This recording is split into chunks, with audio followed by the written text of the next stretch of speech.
अस्सलाम वालेकुम।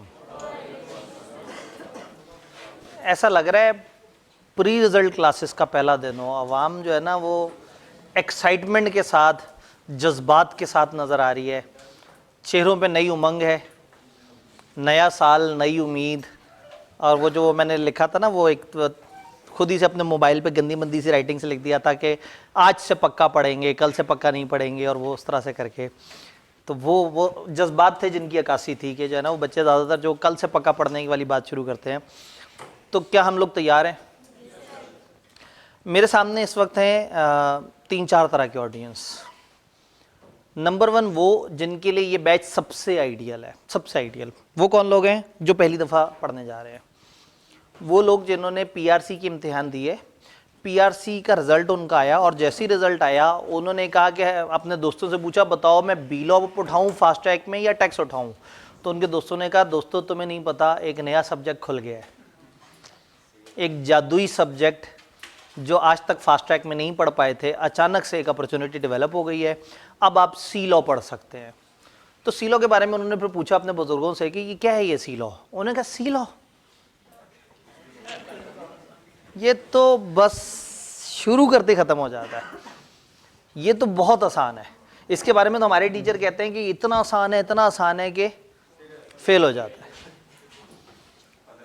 तो वो नए बच्चे ना हैरान हो गए। उन्होंने कहा कि ये क्या बात हो रही है, मतलब एक सब्जेक्ट जो है वो आप कह रहे हैं कि जी बड़ा अच्छा सब्जेक्ट है और वो आसान भी बड़ा है और फिर फेल भी हो जाता है।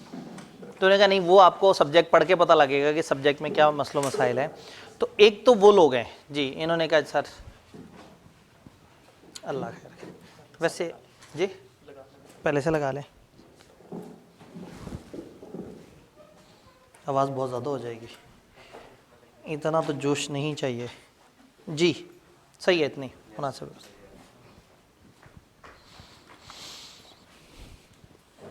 माइक से ना जोश में वो वेरिएशन आ जाती है। चलें कोई बात नहीं।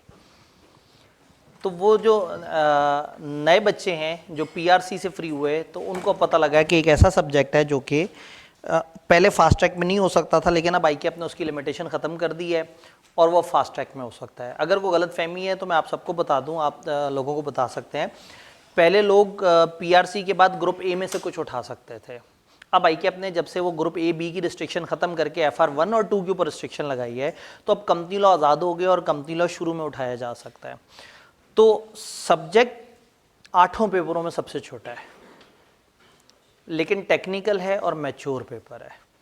इसके लिए आपको समझना पड़ता है और आपको फिर मुख्तलिफ़ तरह की छोटी छोटी सी सिचुएशंस को जहन में रखना पड़ता है। ये बी लॉ की तरह बहुत ज़्यादा वकालत वाला सब्जेक्ट नहीं है, लेकिन इसमें क्रैमिंग बहुत ज़्यादा इन्वॉल्व है, ज़रूरत से ज़्यादा इन्वॉल्व है। छोटी छोटी सी बहुत सारी बातें हैं, एक ही जुमले में 4-5 फैक्ट्स लिखे हुए होते हैं और पेपर में एक भी मिस कर दें तो उसका नंबर चला जाता है। तो इसमें इस सब्जेक्ट में जो है ना वो फेल होने की प्रॉबिलिटी बढ़ जाती है अगर आपकी याददाश्त अच्छा काम ना करे। तो एक तो वो लोग हैं जो बिल्कुल बिगनर हैं, जो पीआरसी के बाद पहली दफ़ा आए हैं। मेरी कोशिश ये होगी कि हम बिल्कुल ही ज़ीरो से उस तरह से चीज़ों को लेके चलें। ये मुझे लग रहा है कि ये ओरिएंटेशन गलत है, ये फाइल गलत है, ना करें, ना करें, ऐसे ना करें। देखिए ज़रा, नहीं उसमें तो कोई फास्ट ट्रैक वाली बातें हो, कोई एनर्जी हो, कुछ इस तरह से करके। ये तो प्री बैच वाली बातें हैं, देखें ज़रा, ताकि कोई एनर्जी को स्क्रीन पे भी नज़र आ रही हो। अल्लाह खैर करे, कोई बात नहीं। यहाँ फाइल अभी ना भी हुई तो हम ज़बानी एनर्जी से काम चला लेंगे। वो व्हाट्सएप ग्रुप में जो आपने शेयर की थी वो यही थी? नहीं यकीन करिए वो नहीं है। मैं फिर भी देख सकता हूँ। देखिए अभी आपके पास क्या है? मेरे पास लैपटॉप में है सर।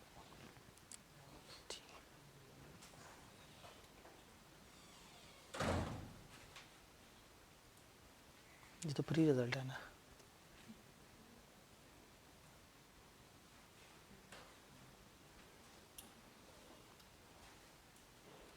नहीं वो नहीं है, जो ग्रुप में आई हुई है ना, आप एक दफ़ा उसे देख लें, वो वाली। उसका स्टार्ट होगा कैप्शन के साथ कि वो फास्ट ट्रैक है। नहीं जी, तो नंबर 1 वो लोग जो कि पहली दफ़ा पढ़ रहे हैं, हमने बिल्कुल ज़ीरो से इसको लेके चलना है। मैं ये भूल जाऊंगा कि मेरे सामने जो लोग आए हुए हैं उनको सीलो आता भी है या नहीं आता, तो हम बिल्कुल स्टार्ट से सीलो को लेके चल रहे होंगे इंशाल्लाह ताला। एक टारगेट सेट करेंगे और उस टारगेट के मुताबिक चीज़ों को साथ साथ लेके चल रहे होंगे। स्टेप सेकंड, वो बच्चे जो प्री रिज़ल्ट पढ़ते रहे और पढ़ते रहे, 3 महीने गुजरने के बाद उन्हें एहसास हुआ कि उन्होंने सिर्फ 3 महीने लूज़ किए और कुछ नहीं किया। ठीक है, शुरू में वो जज्बाती थे, लेकिन फिर अचानक से गवर्नमेंट ने पाबंदियाँ लगा दी, जी अब क्लासें नहीं हो सकती, अब 4 दिन क्लासें होंगी, अब ऐसे होगा। उससे वो इतना दिल बर्दाश्त हुए कि उनकी पढ़ने की ख्वाहिश ही मरती चली गई। फिर आहिस्ता आहिस्ता सीलॉ के पड़ोसियों ने अपनी जगह बनाना शुरू कर दी। इसके आसपास MFA था, R2 था, ऑडिट था, तो आहिस्ता आहिस्ता वो सब्जेक्ट आपको अपनी तरफ अट्रैक्ट करते गए और सीलो आहिस्ता आहिस्ता हाथ से फिसलता चला गया। तो कुछ वो लोग हैं मेरे सामने जो कि प्री पढ़ते रहे हैं, लेकिन अब उन्हें एहसास हो रहा है कि उन्होंने सीलो के साथ बहुत अच्छा नहीं किया, अब उनको सीलो बड़े कम टाइम में रिवाइज़ करने की ज़रूरत है। तीसरे वो लोग हैं जो कि पिछली दफ़ा सीलो में रह गए थे और उन्होंने ये सोचा था कि ये तो आसान सब्जेक्ट है, ये हम खुद से पढ़ लेंगे। सितंबर गुजरा, अक्टूबर गुजरा, नवंबर गुजरा और दिसंबर भी गुजर गया, लेकिन खुद से पढ़ने वाली बात नहीं आई। तो जब जनवरी स्टार्ट हुआ तो उन्होंने एक ब्रोशर देखा जिस पे लिखा था नया साल नया जज्बा, उस पे लिखा था आज से पक्का पढ़ेंगे। तो एकदम से उन्होंने कहा कि ये तो बड़ी अजीब सी स्टेटमेंट है, मैं तो कल से पक्का पढ़ेंगे पे सोच रहा था। वो जज्बाती हुए, उन्होंने कहा ये कौन है जो हमें जज्बात जगा रहा है, कौन हमारे एहसासात से खेल रहा है। तो उन्होंने कहा ये आब्दी साहब हैं, ये फास्ट ट्रैक स्पेशलिस्ट हैं, ये कम टाइम में ना ज़्यादा सिलेबस करा देते होते हैं। तो उन्होंने कहा अच्छा। तो फिर सोचा कि कोई बात नहीं है, ये तो मेरा रिपीट वाला सब्जेक्ट है, मुझे तो क्लास की ज़रूरत ही नहीं। फिर ख्याल आया कि 4 महीने में अगर नहीं पढ़ा तो अगले 2 महीने में भी नहीं पढ़ूंगा, ऐसा ना हो कि फिर मैं आखिरी 5 दिन पढ़ रहा हूँ और पेपर रह जाए। तो वो रिपीटर जो कि नहीं पढ़ पाए उनको एक चांस मिल रहा है कि वो कम टाइम में थोड़ा सा तेज़ी से उसको कवर करते चले जाएं। लगता है भाई तक वो प्रेजेंटेशन जो है ना वो मुश्किल है जी। ठीक है, व्हाट्सएप में जो शेयर की थी वो वही है, आपके पास ईमेल पे भी आई हुई है। तो वो लोग अगर वो ये मानते हैं कि उन्हें सीलो आता है तो यकीन माने किसी भी तरफ से खोलेंगे ना सीलो तो हर चीज़ नई नज़र आएगी। क्योंकि सीलो तो जो रेगुलर पढ़ रहा हो तो उसे 4 दिन बाद भूल जाता है, तो जो 4 महीने से नहीं पढ़ रहा तो वो अपने आप को एज्यूम करे कि वो उसी तरह से ज़ीरो पे बैठा है। उसने ये नहीं सोचना है मैं 42 पे फेल हुआ था, मैंने सिर्फ 8 इजाफी नंबर लेने हैं। उस बच्चे ने आज 0 से लेके 50 नंबर लेने हैं, आगे की तरफ जाना है। तो ये गलत फहमी नहीं आने देनी कि आपको सीलो आता है। वो लोग जो कि रिपीट कर रहे थे और वो 3-4 महीने नहीं पढ़ सके, तो ये 3-4 तरह के लोग हैं जो सामने हैं। तो रादर देन कि मैं एज्यूम करूँ कि कुछ को ज़्यादा आता है कुछ को कम आता है, मैं एज्यूम करूँगा कि किसी को कुछ भी नहीं आता और फिर हम ज़ीरो से चीज़ों को लेके चलें, लेकिन एक डेडिकेटेड टाइम प्लान के मुताबिक, एक स्केजुअल जो मैं आप लोगों से शेयर कर रहा हूँ उसके मुताबिक चलें। तो आज जो ओरिएंटेशन है वो हाफ फोकस कर रही होगी उन लोगों को जो फर्स्ट अटेम्प्ट में कर रहे हैं, पहली दफ़ा कर रहे हैं, या जो PRC से आए हैं, और हाफ ये टारगेट कर रही होगी पुराने लोगों को। और जब हम पढ़ रहे होंगे तो ये सबके लिए एक जैसी क्लासेस चल रही होंगी। इसमें अब हम टेस्टिंग थोड़ी सी तेज़ी से करेंगे। इसमें हम 10 रेगुलर टेस्ट लेंगे, एक मिड टर्म लेंगे, एक मॉक लेंगे, 5 रिवीजन टेस्ट लेंगे, तो ये टोटल मिलके तकरीबन कोई 17-18 टेस्ट बन जाते हैं।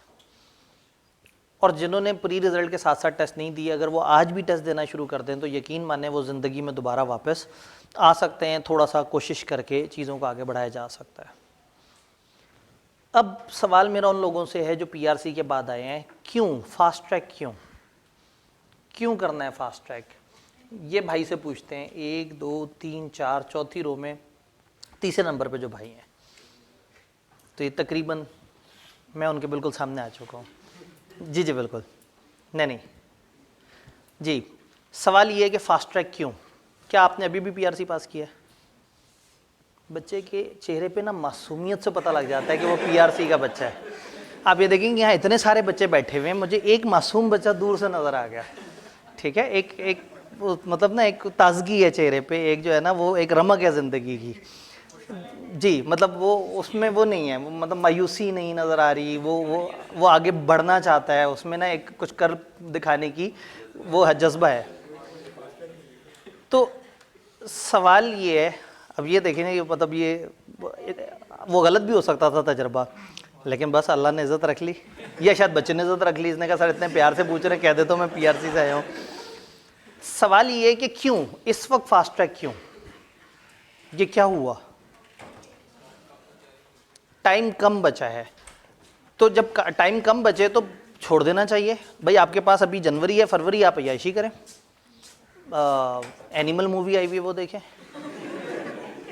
आप वो क्या कहते हैं सीजन्स चल रहे होंगे बहुत सारे, एनिमी चल रहे होंगे, वो क्रिकेट मैचेस चल रहे होंगे, आगे कोई एशिया कप, कोई यूरोप कप, कोई पता नहीं क्या क्या आने वाले होंगे, पीएसएल आने वाला होगा। तो ये सब कुछ छोड़ के पढ़ाई क्यों, मतलब आप क्यों 2 महीने में जल्दी जल्दी से पढ़ के पेपर क्यों देना चाह रहे हैं? R1 स्टार्ट की हुई है पहले से, और अब आपने अचानक से सीला उठाने का फैसला किया है, क्यों? सवाल अभी भी वही है। आपने कहा 2 पेपर उठा के दे देता हूँ, कोई एक तो पास हो जाए, ये तो नहीं वजह। इन्होंने सीलो उठाया कि ये कह रहे हैं कि कम टाइम है, तो कम टाइम में मैंने एक सब्जेक्ट उठाना था, तो सीलो का इंतखाब क्यों? दोस्त ने मशवरा दिया था, दोस्त ने मशवरा जब दिया तो कुछ फीचर्स बताए होंगे सब्जेक्ट के कि क्यों उठाना चाहिए, क्या बताया उसने? मैं असल में जानना चाह रहा हूँ कि फास्ट ट्रैक में क्यों आए हैं लोग।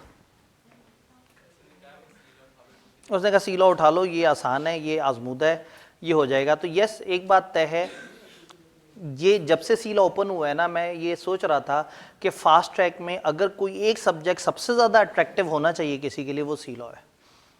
सबसे छोटा सिलेबस है, ये सारे सब्जेक्ट्स में सबसे छोटा सिलेबस है, तो छोटा सिलेबस है और ये जल्दी हो सकता है, इसको जल्दी करना आसान है, ये किया जा सकता है, ठीक है। तो और कोई फास्ट ट्रैक में लोग क्यों आए हैं? अब अगेन किसी और फ्रेश चेहरे को देखना होगा, कोई ऐसा जो जिस पे अभी ज़माने का जो है ना वो तगय्युर और तबद्दुल का असर ना चढ़ा हो। मासूम बच्चे की तलाश, एक बच्चा ये मुझे मासूम मासूम सा लग रहा है, ठीक है। उन्होंने कहा मैं उतना मासूम नहीं हूँ, ठीक है ठीक है। कोई और जो पीआरसी से हो और वो अब फास्ट ट्रैक में आया हो? सुकून, यानी कि इसका मतलब है कि हमारी जो ऑडियंस है उसमें सिर्फ एक स्टूडेंट पहली दफ़ा पढ़ रहा है, यानी इस वक्त जो मेरे सामने है, कैसी है, या कोई और ऐसा है जो वेरी फर्स्ट टाइम सीला पढ़ रहा है? एक खातून, वो वाले भाई, वो वाले भाई, वो वाले भाई, यानी जी पहली दफ़ा सीला? नहीं, पहली दफ़ा से मुराद बिल्कुल ही पहली दफ़ा, मतलब आज पहली दफ़ा कंपनी लॉ के बारे में कुछ पढ़ना है, वेरी फर्स्ट टाइम, ठीक है। तो इसका मतलब ये है कि हमारे पास कुछ स्टूडेंट्स वो हैं जो पीआरसी के बाद फास्ट ट्रैक के तौर पे से उठा रहे हैं, कुछ स्टूडेंट वो हैं जो पढ़ कुछ और रहे थे, वो तो पकड़ में नहीं आया, तो फिर किसी ने कहा कि भाई वो सब छोड़ो, फास्ट ट्रैक शुरू हो रहा है, फास्ट ट्रैक में आ जाओ। तो सबसे पहले तो इस एतमाद पे बहुत बहुत शुक्रिया कि आप लोगों ने ये सोचा कि इस टाइम पे एक नया सब्जेक्ट उठा के हम उसे पढ़ सकते हैं। तो वो सब्जेक्ट जो 4 महीने से पढ़ रहे थे आपने उसे छोड़ दिया, और जिसके लिए 2 महीने रह गए आपने उसको उठाया। मैं कोशिश ये करूँगा कि इस एतमाद को ज़ाया ना होने दिया जाए। अगर आपने भरोसा किया है, आपको पता है कि ठीक है इनके पास जाएंगे, ये हमें जो है वो कम टाइम में ज़्यादा पढ़ा देंगे, तो इंशाल्लाह ताला हम कवर कर लेंगे। लेकिन एतमाद was the very first step, second step है कमिटमेंट, और थर्ड स्टेप है हार्ड वर्क। पहली चीज़ है आप सही जगह पे पहुंच गए, अल्हम्दुलिल्लाह, अल्लाह का शुक्र है कि सब्जेक्ट में अल्लाह ने काफ़ी मुकाम दिया है, अल्हम्दुलिल्लाह काफ़ी सारे मेरिट सर्टिफिकेट्स हैं, और सीए फाइनल में ये सब्जेक्ट जो है वो वजह शोहरत है। चलें, आप एक फ़र्ज़ करें आप सही जगह पे आ गए, लेट्स अज्यूम। असल में फेसबुक पे आप जाएंगे तो फेसबुक पे तो किसी भी पोल में आप जो भी वो होगा वो तो और कहानी चल रही होती है। तो फ़र्ज़ करें आप सही जगह पे आ गए हैं, तो अब सेकेंड चीज़ आपसे जो रिक्वायर्ड है वो है कमिटमेंट। आपने एक बड़ी स्ट्रॉन्ग कमिटमेंट दिखानी है कि आपने अब डेली अब साथ साथ पढ़ना है। अगर अभी तक नहीं पढ़ा तो अब साथ पढ़ना है। अगर आप 4 महीने से एक सब्जेक्ट पढ़े थे और वो काबू नहीं आया, तो दिस इज़ द टाइम कि आप सीलो उठाएं, सीलो को टाइम दें। ये बहुत वफादार सब्जेक्ट है, जो इसके करीब आता है, जो इसको पसंद करता है, जो इसको करना चाहता है, ये हमेशा उसको सपोर्ट करता है। तो ये वाकई ही एक इंतहाई राइट चॉइस है फास्ट ट्रैक के लिए कि आप एक ऐसा सब्जेक्ट उठाएं जो वाकई में ग्रिप में आ सकता है। बट प्रॉब्लम ये है कि इसमें आपको तो कुछ क्रैमिंग करनी पड़ेगी। तो सबसे पहले तो ये है कि फास्ट ट्रैक क्यों, हमने उसका जवाब देखने की कोशिश की। ये जो हमारा स्पेशल फास्ट ट्रैक बैच है ये 33 डेज पे है। ये तस्वीर जिसमें ना जज्बा 33 डेज चैलेंज, 33 दिन पेपर इन, वाह, ठीक है। तो ये 33 दिन का चैलेंज है, 4 से 5:30 इसका टाइम है, हर जगह यही बताया गया है। लेकिन मैं अंदर की बात बताऊं, ये सिर्फ 4 दिन है, उसके बाद ये 6 बजे हो जाएगा, ठीक है। चूंकि 5:30 बजे मेरी क्लास चल रही है, जो बच्चे जो है वो भी ज़िंदगी से बड़े उकताए हुए हैं, वो कह रहे हैं सर इस हफ्ते आपने जो करना है करें, इसके आगे हमने नहीं पढ़ना मज़ीद। तो वो इस सैटरडे को वो ख़त्म हो जाएगी क्लास, तो 5:30 बजे हमारे पास टाइम आज़ाद हो जाएगा। हाँ, तो बिल्कुल सही है, इन्होंने कहा कि नमाज का टाइम है, तो हम क्या करेंगे कि हम पहले एक सेशन करेंगे 4, अच्छा आज हमने देख लिया पिछले टीचर भी ज़रा जज्बाती हुए हैं, वो भी 8-7 मिनट एक्स्ट्रा लगा देते हैं।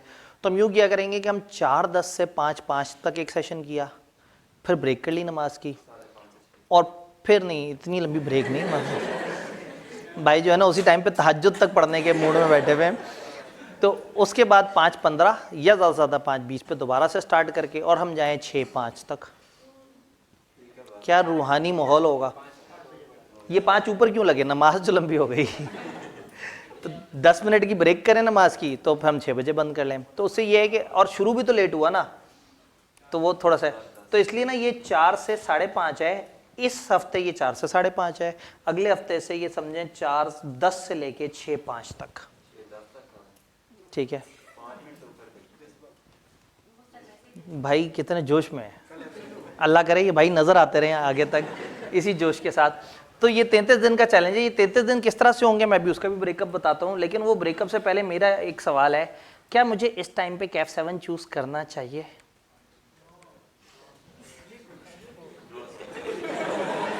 क्या इस वक्त कैफ 7 चूज़ होना चाहिए? सच्ची बात बताएं, आपके 3 दिन बाद दाखिले भेजने की तारीखें भी ख़त्म हो जाएंगी मेरे ख्याल में। 8 को आखिरी है और आज 3 है, 5 दिन बाद आपके दाखिले भेजने की तारीख ख़त्म हो जाएगी, और आज आप ये डिसाइड कर रहे हैं कि एक नया सब्जेक्ट उठाएं। कुछ गलत तो नहीं कर रहे? जो लोग इसको नए सब्जेक्ट के तौर पे उठा रहे हैं वो क्या कर रहे हैं, अपनी ज़िंदगी से खेल तो नहीं रहे? जब 4 महीने में उनसे एक अपना पुराना सब्जेक्ट नहीं पढ़ा गया, तो 2 महीने में नया सब्जेक्ट कैसे पढ़ेंगे? ये सब्जेक्ट छोटा सा है, तो कुछ लोगों से तो 4 महीने से वो छोटा सब्जेक्ट भी नहीं पढ़ा गया। प्री वाले बच्चों से पूछ लेते हैं कुछ प्री के बच्चे भी मौजूद हैं। तो जी, क्या इस वक्त कैफ 7 उठाना चाहिए? ये एक बड़ा अहम सवाल है। कहीं ऐसा ना हो कि आप मार्केटिंग मैसेजेस से जज्बाती हो के, या आपने कहीं देखा हो, मैंने कहा अभी नहीं तो कभी नहीं, और जो है ना वो आपने कोई इस तरह से फेसबुक पे कोई पोस्ट देख ली और आप अचानक से सुपर एक्साइटेड हो गए हो कि मैं इस बैच में आ जाता हूँ। तो अगर हमारी बैच से सुपर एक्साइटेड हुए हैं, तो आज मैं आपको यहाँ पे कह रहा हूँ कि अगर ये पॉसिबल नहीं लग रहा तो मत लें एडमिशन, जो चल रहा है उसको चलाते रहें। ये एडमिशन तब लें जब आप इसका हक अदा कर सकें। तो इस वक्त कैफ 7 उठाया जा सकता है यानी यस उठाया जा सकता है। क्या उठाना चाहिए या नहीं ये आपने बताना है। मेरे से पूछेंगे मैं कहूँगा हाँ छोटा सब्जेक्ट है, मेरे से पूछेंगे मैं कहूँगा मैं अपनी तरफ से पूरी कोशिश करूँगा, मेरे से पूछेंगे मैं कहूँगा मैं 17 टेस्ट लूँगा। तो मेरे से पूछेंगे तो मेरे हिसाब से यस ये डूएबल है, इसलिए मैंने फेसबुक पे लिख दिया भाई आप कर सकते हैं। लेकिन क्या आपके लिए इस वक्त सही है? यानी कि अगला सवाल ये है कि what is required to complete the courses in 33 working days. In 33 working days में सिलेबस को क्या मुझे उठाना चाहिए, क्या मुझे इसको लेके चलना चाहिए? क्या रिक्वायर्ड है? रिक्वायर्ड है कमिटमेंट, रिक्वायर्ड है हार्डवर्क, और रिक्वायर्ड है डेली का काम डेली। अगर आप एक ऐसे स्टूडेंट हैं जो डेली का काम डेली नहीं कर सकते तो गलत जगह पे आए हैं। अगर आप टेस्ट देने से भागते हैं तो पर गलत जगह पे आए हुए हैं। अगर आपका दिल नहीं करता घर बैठ के पढ़ने का तो फिर बिल्कुल गलत जगह पे आए हैं।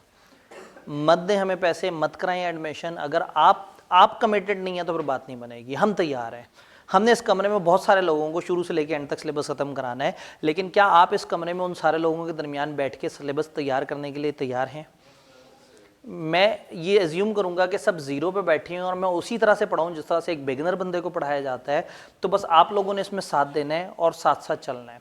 फिर जो प्री रिजल्ट के स्टूडेंट्स हैं, अगर वो देख रहे हैं कि ये क्या है और वो सोच रहे हैं ये तो सर बहुत ही बिगिनर लेवल पे चले गए, बिल्कुल बच्चों वाली बात हो रही है, तो यहाँ भी मैं आपसे एक टाइमलाइन शेयर करूंगा। उस टाइमलाइन के मुताबिक आपने देखना है कि आपको कौन सा दिन सूट कर रहा है या कौन कौन से दिन पे वो वाले चैप्टर्स हैं जो आपके थोड़े से कमज़ोर हैं। आप सिलेक्टेड दिनों पे भी आ सकते हैं। मेरी पूरी कोशिश है कि अनलेस गवर्नमेंट या इस तरह के कुछ मसलों मसाइल जो हमारे कंट्रोल में नहीं है वो ना हो, जिस दिन जो प्लान में चीज़ लिखी है पूरी कोशिश है कि उसके मुताबिक ही काम हो। तो बस हमारी तरफ से इंशाल्लाह कोशिश होगी। तो अब मेरी तरफ से ये बात ख़त्म हो गई कि ये हो सकता है या नहीं हो सकता, यस ही हो सकता है। ये कैफ छोड़ें, पूरे सीए का सबसे छोटा पेपर है, पूरे सीए का। पीआरसी के पेपर भी इससे बड़े हैं जेन्युइनली, शायद इंटर के पेपर भी इससे बड़े हैं, एफएससी के पेपर भी इससे बड़े हैं। शायद मैट्रिक के बाद आपने सबसे छोटा पेपर अगर कोई देखा है या देखने वाले हैं तो वो सी लॉ है। पाक स्टडीज़ भी मेरे ख्याल में, यकीन माने, सी लॉ से तो ज़्यादा ही लिखा होता होगा। ये बेचारी 70-71 सफ़े में ख़त्म हो जाने वाली किताब, पाक स्टडीज़ 250-300 सफ़े की तो किताब होगी। इस्लामियात शायद इससे छोटा पेपर हो। ठीक, तो पेपर छोटा है, मैं पेपर करवाने के लिए फुल मोटिवेटेड हूँ और इंशाल्लाह ताला मतलब आपको कैपेबिलिटी, कंपिटेंस भी इंशाल्लाह नज़र आएगी। क्लास में इर्द गिर्द बहुत सारे ऐसे लोग हैं जो जज्बाती हैं और जो पढ़ना भी चाह रहे हैं, तो एक ओवरऑल माहौल भी बना हुआ है पढ़ने का। तो टाइम भी अच्छा है, जिस वक्त शुरू हो रही हैं क्लासें वो भी बड़ा अच्छा है। ये एन वो वक्त है जब आप सोचते हैं कि अब तो पढ़ना शुरू कर ही दूँ, अब तो कुछ नहीं बचा। तो इधर आप जागे, इधर ये बैच शुरू हो गया। तो हमारी तरफ से सब तैयार है, लेकिन क्या आप तैयार हैं? बस ये सवाल पूछना है। घर जाके एक दफ़ा देखना है कि क्या आप दिन के 1.5 से 2 घंटे इस क्रैश कोर्स को, ये इस फास्ट ट्रैक को, और उसके बाद घर में 3 से 4 घंटे से दे सकते हैं या नहीं दे सकते। ये वो लोग हैं जो बिल्कुल पहली दफ़ा पढ़ रहे हैं। जो रिपीट कर रहे हैं, क्या वो क्लास के 2 घंटे और घर जाके 1.5 से 2 घंटा निकाल सकते हैं? अगर ये सब कर सकते हैं और कमिटमेंट के साथ साथ चलें तो फिर तो फ़ायदा है। लेकिन अगर आप इतने छोटे से फास्ट ट्रैक में भी पेंडिंग लेक्चर्स पे चले गए, फिर कहानी ख़राब हो जाएगी। बड़े सिलेक्टेड वर्किंग डेज हैं। अभी मैं वर्किंग डेज की कैलकुलेशन भी दिखाता हूँ तो बहुत ज़्यादा नहीं है, मैंने उसमें ना मार्जिन रखे हैं। उसको बजाय इसके कि हम बहुत हबड़ दबड़ में ख़त्म करें, उसको स्प्रेड कर दिया है 33 दिनों पे। ये 33 दिन बाशमूल रिवीजन क्लास है 5 दिन की, तो उस तरह से स्प्रेड कर दिया है कि ये थोड़ा सा डूएबल लगे। जी, इसी के अंदर एक रिवीजन होनी है, वो एंड पे 5 दिन की होगी और वो 3.5-4 घंटे पर डे क्लास होगी। नहीं, मैं इसमें एक बीच में संडे रिवीजन क्लासेस के वक्त शायद हमें ऑन करना पड़े। अदरवाइज़ ये है कि इसको थोड़ा सा इंसानी रखा है, रादर देन कि हम इसको बहुत जन्नती बनाते हैं। मैं आपसे कहूँ ये 50 दिन का प्लान है, इसमें आपने संडे को भी 15 घंटे पढ़ने हैं और फलाना भी। सब्जेक्ट की उतनी हैवी नोयत नहीं है, लेकिन जितनी है कम से कम उतना करना है। अब हो सकता है कि मैं आपसे कहूँगा नहीं जी हम इसको प्लान कर सकते हैं इतने दिनों पे, आप मेरा प्लान पकड़ें, फिर उसको आप कहें मैं इसको प्लान कर सकता हूँ इतने दिनों पे, फिर जब करने बैठे तो आप कहें मैं अब इसको करूँगा इतने दिनों में। तो ये नहीं करना। फिर हमने ऑलरेडी इसको कस्टमाइज़ करके उतना प्लान बना लिया है। रात तकरीबन 3.5-4 घंटे तक मैं ये जो टॉपिक्स हैं वो आगे पीछे डिवाइड करता रहूँ, बार बार ये सोच के कि कहीं ऐसा तो नहीं कि कोई दिन ज़्यादा भारी हो रहा हो और कहीं ऐसा तो नहीं कि किसी दिन पे बहुत ही लाइट वेट हो जाए और वो बिल्कुल ही चैलेंजिंग ना हो। तो एक ऑप्टिमम इस तरह का कोर्स प्लान बनाया है जिसमें सबसे बड़ी टेंशन है सिर्फ आज का दिन, कि आज के दिन का टारगेट पूरा हो पाता है या नहीं हो पाता। क्योंकि आज के दिन तकरीर, क्योंकि आज मैंने ओरिएंटेशन के साथ जो है ना वो थोड़ा सा एक टॉपिक भी प्लान किया हुआ है जो मुझे लग रहा है कि थोड़ा सा मैं ज़रा ज़्यादा जज्बाती हो गया। वो खैर सामने की ऑडियंस से पता लग जाएगा कि आप लोग कितने विलिंग और जज्बाती हैं। तो ये डिसीजन हमने लिया कि हमें ये करना चाहिए या नहीं। अब सवाल ये है कि ये एक स्पेशल फास्ट ट्रैक बैच में नॉर्मली क्या इंक्लूडेड होता है, तो डायग्राम आपको थोड़ा सा बताएगी। यहाँ पे वीक्स के ब्लॉक्स बने हुए हैं, हर वीक का एक ब्लॉक है। ये वीक में हमारे पास 4 दिन है सैटरडे तक, ये दरमियान में जो गैप है वो संडेज के हैं। यहाँ डे, यहाँ पे उसकी डेट, यहाँ पे वो कौन सा दिन बनता है उन 7 दिनों में से, और आगे उसकी डेली एक्टिविटी, और उसके बाद एक कॉलम है जिसमें लिखा हुआ आ रहा है टेस्ट।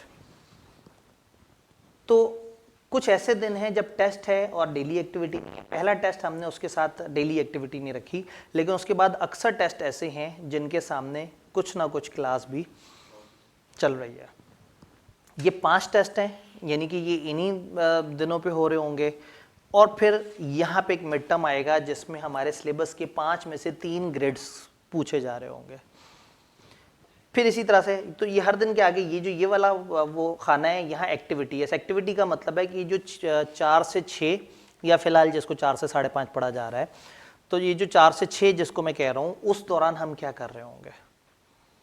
और इसमें इस तरह से मार्जिन रखा है कि जब आप पहला टेस्ट दें तो उस दिन क्लास ना हो, ताकि पहला टेस्ट देते हुए आपको थोड़ा सा एक टेम्परामेंट बन जाए। उसके बाद फिर आप जो है वो क्लास भी चल रही हो और आप टेस्ट भी दे सकें। टेस्ट जो है उसका प्रोटोकॉल हम थोड़ा सा डिफरेंट रख लेंगे। इस सैटरडे वाले दिन जो है ना, मैं आप लोगों को ये इंशाल्लाह ताला बता रहा हूँ कि हमने टेस्ट को किस तरह से प्लान करना है, आपने कहाँ बैठ के उसको देना है। अगर क्लास के बीच में हो तो फिर तो हम इसी क्लास को रूम को इस्तेमाल कर सकते हैं। अगर अदर देन क्लास हो, जो कि ज़्यादातर टेस्ट हैं अदर देन क्लास, एक ये टेस्ट के वक्त क्लास नहीं है, इस टेस्ट के वक्त क्लास नहीं है, एक आध शायद आगे नहीं, बस ये 3 ऐसे टेस्ट हैं जिस वक्त क्लास खाली है। अदरवाइज जितने भी टेस्ट हैं उस वक्त क्लास भी चल रही है। इसका मतलब है कि टेस्ट क्लास टाइम से हटके है और तकरीबन हर 2-3 दिन बाद आपको कोई ना कोई टेस्ट नज़र आ जाएगा। तो ये इस तरह से प्लान बना हुआ है। फॉर एग्जांपल अगर लिखा हुआ है ना day 7 10 January Wednesday chapter 2 memorandum and articles. अब चैप्टर 2 का अगर मेमोरेंडम एंड आर्टिकल्स का टॉपिक आपका अगर कमज़ोर है तो शायद आपने बस जहन में रखना है कि 10 जनवरी वाले दिन आप आएँ तो आपको ये टॉपिक मिल जाएगा। मेरी कोशिश ये है कि ये प्लान बिल्कुल ना हिले। मुझे सिर्फ पहले दिन, आज पहले सेशन पे खौफ है, अगर वो ख़राब भी हुआ तो मैं ज़्यादा से ज़्यादा उसको तीसरे दिन तक एडजस्ट कर लूँगा इंशाल्लाह। तो कोशिश यही है कि अनलेस के कोई बहुत शदीद मजबूरी ना हो, जिस दिन के आगे जो प्लान लिखा है हम उसके मुताबिक चलें। तो इस प्लान के मुताबिक हम 5 टेस्ट देंगे, एक मिड टर्म आएगा। अगर आप देखें 19 जनवरी फ्राइडे, आगे सैटरडे संडे गायब है, और मंडे को भी एक्टिविटी कोई नहीं है, सिर्फ मिड टर्म है। मिड टर्म से मुराद है 3.25 घंटे का पेपर, आईकेएफ वाले पैटर्न पे, आईकेएफ वाले टाइम पे, सुबह 9 से 12:15। उसी तरह की प्रैक्टिस की जाए, उसी तरह से आपको आदत हो कि हमने रात किस वक्त सो जाना है, हमने सुबह किस वक्त उठना है, किस वक्त घर से ट्रैवल करना है, किस वक्त कॉलेज पहुंचना है और किस वक्त हमने इम्तिहान के लिए अपने आप को तैयार करना है। वरना क्या होता है, मिड टर्म मॉक्स वगैरह थोड़े से ऐसे टाइम पे होते हैं जो कंफर्टेबल टाइम होता है और पेपर में आपको बिल्कुल सुबह सुबह पहुँचना होता है। तो ये मिड टर्म और आगे चल के मॉक एन उस टाइम पर होगा जो आपका आईकेएफ का टाइम है। ये छोटे छोटे से टेस्ट हैं। इसी तरह से फिर चैप्टर टेस्ट 6 से आगे शुरू हो जाता है, टेस्ट 10 तक जाते हैं। 3 फरवरी सैटरडे, और आज भी 3 है, यहाँ तक हमने सिलेबस को एक दफ़ा ख़त्म करना है। इफ़ेक्टिवली 1 महीने में हमने सिलेबस को 2-2 घंटे वाली क्लासेस के हिसाब से ख़त्म कर देना है इंशाल्लाह। फिर क्या होगा, हम 5 फरवरी से लेके 10 या 9 फरवरी, डिपेंड करता है, ये 5 दिन भी हो सकता है, ये 6 दिन भी हो सकता है, हम एक क्रैश कोर्स करेंगे। मैं इसे क्रैश कहता हूँ। क्रैश वो होता है जो बहुत ही कम टाइम में होता है, ये जो अभी हम कर रहे हैं ये फास्ट ट्रैक कहलाता है। तो क्रैश तो फिर बिल्कुल ही, तो एक दफ़ा ख़त्म हो जाने के बाद फिर हम ये 5 दिन का क्रैश कोर्स इंशाल्लाह 3.5-4 घंटे का डेली करके इसमें फिर से चीज़ों को रिवाइज करेंगे, और इस दफ़ा हर क्रैश के अगले दिन उसका टेस्ट होगा। उस एक दिन में हमने 3 चैप्टर किए हैं, 2 चैप्टर किए हैं, 2.5 चैप्टर किए हैं, जितने भी किए हैं उसका अगले दिन आपको टेस्ट मिल रहा होगा इंशाल्लाह। जब ये सारी एक्टिविटी हमारी ख़त्म होगी तो जो सैटरडे है इस पर हमारा स्पेशल क्वेश्चन आंसर सेशन होगा कंप्लीट सिलेबस का। साल पहले इस तरह का हमने एक सेशन किया था तो वो 11 घंटे तक चला था। सुबह इकट्ठे हो गए थे और चैप्टर बाय चैप्टर सवाल कर रहे थे, बच्चे बैठे हुए थे और वो एक एक लाइन, एक एक पॉइंट पे सवाल कर रहे थे और हम डिस्कशन करते जा रहे थे। खाने की ब्रेक्स मिल जाती थी बच्चों को, बच्चे बीच में चले जाते थे, शायद एक आध बीच में खाना मेरे ज़िम्मे भी आ गया था शायद। तो ये इस तरह का सेशन है कि इसमें आपके पास फुल फ्लेज अवेलेबिलिटी होगी टाइम की, और जो भी आपके सवाल होंगे वो आपने बिल्कुल ख़त्म करने होंगे, ताकि 10 फरवरी को आपने ताज़ा ये 5 दिन में तैयारी की है, सवाल जवाब करके आप कहें मैं पेपर से महीना पहले अपने बिल्कुल ईजी हो गया हूँ। पेपर आपका 8 मार्च को है, 8 मार्च को पेपर है। आप एक अच्छे टाइम पे इससे फ्री हो चुके हुए होंगे। डन। तो ये हमारी तरफ से इस तरह से प्लान है। तो अब ये 10 टेस्ट, मिड और मॉक 12 और 5 रिवीजन टेस्ट, 17 टेस्ट। हम अभी भी कोशिश करेंगे कि आप वापस आ जाएं। क्या आप भी कोशिश करेंगे? तो इसका मतलब है कि इसमें हमारे 2 डिस्कशन सेशन है, एक ये वाला दिन ओरिएंटेशन वाला दिन और एक ये special question answer session. Then 23 फरवरी को फाइनल मॉक पूरी किताब का। तकरीबन जब ये ख़त्म होगा तो 2 हफ्ते के बाद, 2.5 हफ्ते के बाद तकरीबन 2 ही बन जाते हैं, 2 हफ्ते के बाद आपका फाइनल मॉक है फुल बुक का, plus discussion session after mock. जो मॉक किया होगा, बजाय इसके कि आप मॉक देने आए हैं फिर उसके 2-3 दिन बाद उसकी डिस्कशन हो, उसी दिन आप मॉक से फ्री हुए, आपने जाके मुंह पे छीटा छीटा मारा और मैंने वहीं उसी वक्त आपके साथ वो सारा मॉक डिस्कस कर लिया, ताकि आप जब घर जाएं तो आपकी तैयारी कंप्लीट हुई हुई हो। ये दिन एग्जैक्टली आईकेप के एग्जाम से 2 हफ्ते पहले का है। आपने सिर्फ एक काम करना है, आपने स्केड्यूल फॉलो करना है, बस आपने बाकी कुछ नहीं करना, सब ऑटो पे होता चला जाएगा। लेकिन जब आप कहेंगे मैंने खुद से करना है, तो फिर पेपर से 3 दिन पहले भी सिलेबस खत्म नहीं हुआ होगा, और मैं पेपर से 2 हफ्ते पहले आपको फाइनल मॉक से भी रुखसत कर रहा हूँ, सिर्फ अगर आपने ये प्लान फॉलो कर लिया। सम टाइम कुछ लोग सेल्फ रेगुलेटेड होते हैं, वो अच्छा प्लान बनाते हैं, और सम टाइम बड़ी निखट्टू कौमें भी, वो लोग भी जो बहुत ज़्यादा अच्छा काम नहीं करते, उनको एक ऑर्गेनाइज वे में चलाया जाता है। जब उनको ऑर्गेनाइज वे में चलाया जाता है तो वो खुद ब खुद कुछ ना कुछ अच्छे इंसान बन जाते हैं। जैसे हमारा स्कूलिंग का सिस्टम है, जो इंटेलिजेंट बच्चे हैं वो उलझ रहे होते हैं कि यार ये क्या पढ़ा रहे हैं, हमें क्यों पढ़ा रहे हैं। और कुछ लोग जो नहीं पढ़ना चाहते, उनको बस उस निज़ाम से गुजारा जाता है, तो वो कहीं ना कहीं ज़िंदगी में कुछ ना कुछ हद तक कामयाब हो जाते हैं। तो यूँ समझे कि एक स्कूलिंग का निज़ाम है और मैं एक सिस्टम से आपको गुजार रहा हूँ। आप पढ़ना नहीं चाहते, बस डेली क्लास में आते रहें, ऑटोमेटिकली आपका दिल करेगा कि आपने पढ़ना है। वर्किंग डेज कितने, ज़रा ये अंदाज़ा लगाएं बीच में। 27 दिन तो मैंने कह दिया, लेकिन ये 27 दिन सारी एक्टिविटीज समेत हैं। पढ़ाई वाले दिन कितने हैं? 6 ये रहे, 4 ये, 10, 11, 12, 13, 14, 15, 16, 17, 18, 19, 20, 21, 22 दिन क्लास में आने का कष्ट करना है। क्या ज़िंदगी में से 22 दिन निकाल सकते हैं? नहीं तो 6 महीने तो निकाल ही सकते हैं, ठीक है। तो अगर 6 महीने नहीं निकालना चाहते ज़िंदगी में, तो 22 दिन तो कुछ भी नहीं है, ये इतनी बड़ी इन्वेस्टमेंट ही नहीं है। डन? ये बात समझ आ रही है? अब इसके बाद एक सवाल जो बिगनर स्टूडेंट्स का होता है कि जी बुक हम कौन सी फॉलो करें। अगर आप पहले पढ़ते रहे हैं तो आपको अच्छी तरह से अंदाज़ा है कि मैं ज़रूर पहले दिन कहता हूं कि आप आईकेप की किताब को देख लें। अगर आप साथ देखना चाहते हैं, मेरी किताब भी अवेलेबल है। सेशन एंड तक सबको अंदाज़ा हो गया होता है कि यहीं आईकेप की बात कर रहे थे, तो ये किताब में उतना लिखा हुआ है कि बस इसी को जल्दी जल्दी से याद कर लिया जाए। तो ऐसे में आप इस टाइम पे मैं आपको ये तजर्बे की तरफ अगर लगाऊंगा नहीं, पहले आईकेप की किताब देखें, फिर उसको मेरी किताब से कंपेयर करें, फिर सोचें कौन से वाले में मुनासिब लिखा हुआ है, फिर उसको फॉलो करें। इस वक्त कोई तजर्बा ना करें, आप आंखें बंद करके हमारी किताब यूज़ कर सकते हैं। अल्लाह का शुक्र है, इस किताब के बेतहाशा यूज़र्स हैं और बहुत सारे मेरिट सर्टिफिकेट होल्डर भी इसी किताब के यूज़र हैं। तो किताब सहूलत देगी इंशाल्लाह ताला, और आप बड़े कम टाइम में ज़्यादा तैयार कर सकते हैं। प्री वाले टाइम पे तो और टेंशन भी नहीं थी, क्योंकि किताब कॉलेज नहीं दे देनी थी।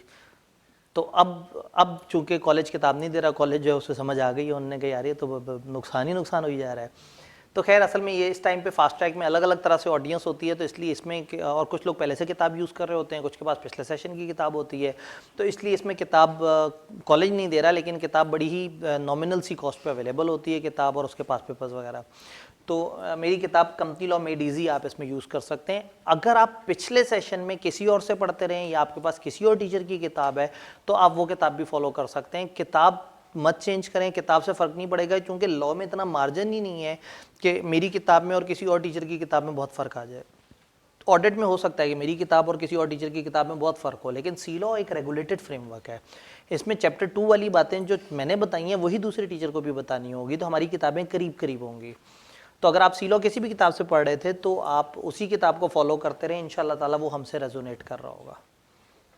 तो company law made easy is the book जो आप यूज़ करेंगे, वो आप मैनेजमेंट से पूछ सकते हैं, वो इनके पास भी शायद कुछ कॉपीज़ पड़ी हुई हों और वो ली जा सकती है, वो हम लोग उसको फॉलो कर रहे होंगे।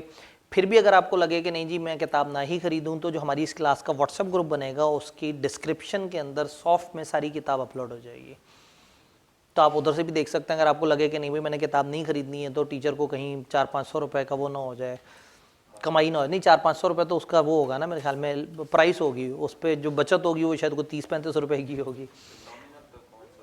जी नॉमिनल के हिसाब से 500 ज़्यादा है, तो मार्केट में 1,500-2 हज़ार में भी किताबें मिलती हैं। आप किसी और कॉलेज की किताब ले लें, आराम से 1400-1500 1800 में किताब मिल जाएगी, मसला ही कोई नहीं। हम कोशिश ही कर सकते हैं ना। हमारी पास पेपर की किताब शायद 160 रुपये की, और जो शायद दोबारा प्रिंट हुई थी तो थोड़ा सा उसकी कॉस्ट बढ़ गई थी, तो वो 200 रुपये की मिल जाती है। अब इससे ज़्यादा तो सॉफ्ट में फिर भी हमने दे दिया, मैंने पास पेपर सोल्यूशन भी दे दिए, तो सॉफ्ट तो ज़ीरो कॉस्ट है। ठीक है जी। तो आवाम में मायूसी पाई जाती है। आवाम जो है ना वो हमारे एक रिलेटिव थे, वो देगें वगैरह मुख्तलिफ वो तैयार करके देते थे, तो जितने भी फैमिली वाले होते थे वो उन्हीं से देगें मंगवाते थे, और जितना भी वो फैसिलिटेट कर लेते थे ना, तो अगला बंदा कभी भी उस पर राज़ी नहीं होता था। तो वो तंग आके कहते थे कि अगर लोगों को मैं अपना गोश्त भी काट के खिला दूँ ना, तो लोग कहेंगे नमक थोड़ा सा कम था, थोड़ा और ज़्यादा होता ना तो मज़ा आता। तो तकरीबन वैसे ही हमारा हिसाब है, हम एक ख़ास लेवल तक फैसिलिटेट करने की कोशिश कर रहे हैं। इससे आगे सिर्फ खामोशी है, इससे आगे मायूसी ही मायूसी है। अगर आप इतने पे भी राज़ी नहीं हुए तो आपने ज़िंदगी में कभी राज़ी नहीं होना। तो कोशिश करें लाइफ में ना एक्सेप्टेबिलिटी की एक आदत डेवलप कर लें। ठीक है जी, कहानी को आगे बढ़ाते हैं। इश्यूज एनालिसिस टेक्निक्स, इस पेपर के साथ प्रॉब्लम क्या है, मेन इश्यूज क्या है सी लॉ के साथ। अब तो हमारे पास सी लॉ के जो है ना लोग मौजूद हैं, क्या इश्यूज हैं। हाँ जी, जो लोग प्री रिजल्ट से मौजूद हैं, क्या इशू क्या है इस पेपर का, इशू क्या है? क्रैमिंग क्या इशू है पेपर का? इशू ही कोई नहीं, उन्होंने कहा सब ओके है। स्मार्ट सिलेबस है लेकिन केस स्टडी से घबरा से जाते हैं। क्या इशू है सिलेबस का? क्रैमिंग का इशू है, जो डेज टाइम फलाना फलाना चीज़ें, उसमें क्या इशू है पेपर का? थ्योरी याद नहीं होती। क्या इशू है इस पेपर के साथ? पेंडिंग लेक्चर्स पेंडिंग पे चले जाते हैं। इसमें तो मार्जिन ही नहीं है हमारे पास, फास्ट ट्रैक में तो गुंजाइश ही नहीं है। फास्ट ट्रैक तो उस टाइम पे जब आप साल में सबसे ज़्यादा सीरियस होते हैं, आखिरी 2 महीने जो मतलब पूरे सेशन में सबसे ज़्यादा सीरियस टाइम होता है, तो इसमें तो पेंडिंग लेक्चर की हमारे पास गुंजाइश ही खत्म हो जाती है। क्या मसला है सी लॉ का? छोटी छोटी सी बहुत सारी चीज़ें हैं, तो अगर बड़ी बड़ी सी थोड़ी चीज़ें होती तो मुनासिब हो जाता है। उन्होंने कहा थोड़ी थोड़ी सी बहुत सारी चीज़ें हैं। जेन्युइनली पता है कि आप मासूमियत में 4 लाइनें पढ़ते हैं और सोचते हैं कि बस एक आध बात बताई है, ध्यान से देखते हैं तो उसमें दिन बताए हुए होते हैं, पेनल्टी बताई हुई होती है, किसको फाइल करना है, किस तरह से करना है, वो मतलब एक एक जुमले में बड़ा कुछ लिखा हुआ होता है। तो छोटी छोटी सी इसमें बातें हैं जो याद रखने वाली हैं, ये एक बहुत बड़ा प्रॉब्लम है। किताब से इनसे पूछते हैं, मिस्टर कंप्यूटर से। मिस्टर कंप्यूटर के मुताबिक मसला ही है कंसिडरिंग इट एन ईजी। सी लॉ पहले दिन से अभी तक क्या मुश्किल लगा कभी, और क्या याद हुआ कभी? ना मुश्किल लगा ना याद हुआ। याद होता है, भूल जाता है। आसान बड़ा है, पढ़ते हुए बड़ा मज़ा आ रहा होता है, क्लास में हर बात समझ आ रही है, ज़बरदस्त। किताब देखिए वहाँ पे भी सारी बातें समझ आ रही होती हैं। तो बड़ा आसान सा पेपर है। मैं कहता हूँ ये इतना आसान है कि फेल हो जाता है। ये इतना आसान होता है, बंदा कहता है ये तो आसान है, काम करता हूँ आज इसे बंद करता हूँ, MFA का टारगेट पूरा कर लूँ आज R2 की कंसोलिडेशन कर लें, आज R1 का फलाना टॉपिक कर लें। तो प्रॉब्लम ये है कि ये इतना आसान है कि लोग इसे रिजेक्ट और इग्नोर करना शुरू कर देते हैं। क्लियर? रिटेंशन एंड क्रैमिंग सबसे बड़ा मसला, याद नहीं होता। क्लास में मौजूद हाजरीन में से मेजॉरिटी को पता है कि सी लॉ का प्रॉब्लम क्या है, याद नहीं होता। और सिलेबस तो 500-600 सफ़े की किताब होगी, नहीं 77 सफ़े की किताब, याद नहीं होती। उसमें छोटा छोटा सा लिखा है सर, वो 77 सफ़े नहीं है। तो मुझे याद पड़ता है कि आपकी केमिस्ट्री के वॉल्यूम 1 वॉल्यूम 2 के भी कोई 300-400 सफ़े होते थे हर वॉल्यूम के। उसमें C6 H12 और O6 और पता नहीं इस तरह की अजीब अजीब सी बातें लिखी होती थी। उसमें जो है वो हाइड्रोलिसिस के तरीके होते थे, उसमें पता नहीं क्या इलेक्ट्रिसिटी के पता नहीं क्या उसके मैग्नीफाइंग, और वो मुझे तो केमिस्ट्री की बातें भी आधी याद नहीं आ रही जी। तब हम मासूम होते थे, तब जहन में ये होता था कि समझ आए या ना आए एक काम करना है, रटा मार ले। आपका पुराना मी आपका हल्का वाला मी वर्जन, एक आप आज हैं, आज वाला मी, और एक है आज से कोई 3-4 साल पुराना मी, तो क्या वो ज़्यादा कैपेबल था? क्या आप अब फुस हो गए? जी, 10 साल की रट्टे की प्रैक्टिस चली आ रही थी, तो मैं ये मान लूं कि आप आज से 4 साल पुराने लेवल को भी नहीं अचीव कर सकते, आप इतना गिर चुके हुए हैं, आप अपने कॉम्पिटेंस में इतना नीचे जा चुके हुए हैं, क्या आप अपनी किसी पुरानी स्किल को दोबारा नहीं जगा सकते? उस दिन जो है ना, वो कॉलेज में ना फुटबॉल का कोई मुकाबला चल रहा था, बच्चे खेल रहे थे, वो जो वो गेम होती है, वो बावियाँ वाली गेम जो कहलाती है, हमने कभी बचपन में थोड़ी बहुत खेली थी। अब मैं वहाँ पास से गुजरा तो एक बच्चा ना सेमीफाइनलिस्ट, शायद यहाँ आसपास बैठा ही ना हो, सेमीफाइनलिस्ट, और जो है ना वो सेमीफाइनल जीत के वो फाइनल में पहुँचा हुआ, और वो फाइनल वाले दूसरे बच्चे का इंतज़ार कर रहा कि वो आए उसके साथ खेले। तो मैंने जाके कहा कि भाई वो मतलब वो खेल रहे थे, मैं वहाँ पास से गुजरा था, तो मैंने कहा आपको आती है? उन्होंने कहा सर मैं फाइनल में पहुँचा हुआ हूँ। मैं कहा चलो मैं आपके साथ गेम लगाता हूँ, और क्या कहते हैं वो, उसको मैंने कहा बस आपने एक काम करना है, आपने अपनी तरफ से बेस्ट खेलना है ताकि मुझे भी ज़रा मौका मिले, मज़ा आए, वरना क्या फ़ायदा कि आप बिल्कुल लूज़ खेलें। उसने कहा सर मैं तो जाने ही नहीं देना, और आए ठा ठा ठा, उसने जनाब हिट्स मारी। तो मेरे साथ जो दूसरा पार्टनर था उसने कहा यार ख्याल करो सर, मैंने कहा नहीं नहीं ख्याल नहीं करना, आप तो अपना बेस्ट खेलना। उसने कहा सर बस आज आपको जाने नहीं देना। फिर उसके बाद मैंने खेलना शुरू किया, और कुछ देर बाद मैं उसको 2 मैचेस हरा चुका था। नहीं, अब वो बंदा जो फाइनल में पहुंचा हुआ है, और मैंने पता नहीं को 8-10 साल पहले, या शायद को 15-20 साल पहले, या शायद को 22-23 साल पहले खेली थी। स्किल नहीं मरती, आपके अंदर अगर एक स्किल है ना, तो आप चाहे चार्टर्ड अकाउंटेंट है, फुटबॉल की मेज के पास से गुजरते हुए आप कहेंगे यार ये कौन खेल रहा है, चलो मैं भी खेल लूँ अगर ज़िंदगी में टाइम हो। तो नहीं ख़त्म होती स्किल। अगर आपके अंदर कभी एक कैपेसिटी थी, कभी एक कॉम्पिटेंस थी, कभी आपके अंदर एक हुनर था, तो वो ज़ाया नहीं हुआ, आपने सिर्फ अंदर सोए हुए उस हुनर को जगाना है। ओए होए, ठीक है जी, मैंने बात की और सिर्फ अपनी ही तालियों में जो है ना बात गूंज के रह गई, तो ठीक है, बात सही है। तो अगर आपने कभी ज़िंदगी में रट्टा मारा है और आपको लगता है कि मेरे से रट्टा नहीं मारा जा सकता, यकीन माने आप अभी भी वही हैं, आप रट्टा मार सकते हैं। ज़्यादा क्या करना पड़ेगा, किताब को पकड़ के इधर से उधर चलना होगा। ज़्यादा लोग देख के कहेंगे यार इतना बड़ा होकर रट्टा मार रहा है, ओ भाई कहते रहे पेपर तो पास हो रहा है। तो अगर पेपर पास हो रहा है तो ज़मीन पे बैठ के और जो है वो लिखना शुरू कर दें। अगर उस वक्त आदत थी कि आप कारपेट पे बैठ के लिखा करते थे और उस वक्त अच्छी तैयारी होती थी, तो अब क्या हो गया कि आप इतने सोफिस्टिकेटेड हो गए कि मेज़ पे बैठूंगा, पढ़ाई की खैर है, लेकिन मेज़ कुर्सी पे बैठ के काम करना है। तो अगर ज़मीन पे बैठ के सुकून मिलता है तो ज़मीन पे बैठ के करें। जिस तरह से ईजी लगता है, रट्टा मारना अच्छा लगता है, रट्टा मारें। इस पेपर में अनफॉर्चुनेटली क्रैमिंग करनी पड़ती है। इस पेपर का मिजाज ऐसा है कि जो नए लोग हैं वो इस पर हैरान हो रहे हैं कि ज़्यादातर जो पुराने लोग बैठे हुए हैं वो हर बंदा क्रैमिंग की बात कर रहा है। इसमें क्रैमिंग है, लेकिन ये इतना बड़ा पेपर नहीं है जितना केमिस्ट्री था। अगर आपने वो केमिस्ट्री पास कर लिया है ना, तो ये उससे 1/3 से भी कम है इसका हुजम। तब कोविड था, वो उन्होंने एक पेपर की बेस पे नंबर हमारे लगा के केमिस्ट्री हमारा पास करा दिया था जी। ऑर्गेनिक केमिस्ट्री में क्या था? इन्होंने कहा सर ऑर्गेनिक केमिस्ट्री में बस अगर आपको थीम समझ आ जाए तो सारी चीज़ें आप खुद बिल्ड कर सकते हैं। यकीन माने सीलों में भी अगर थीम समझ आ जाए तो सारा खत लिखा जा सकता है।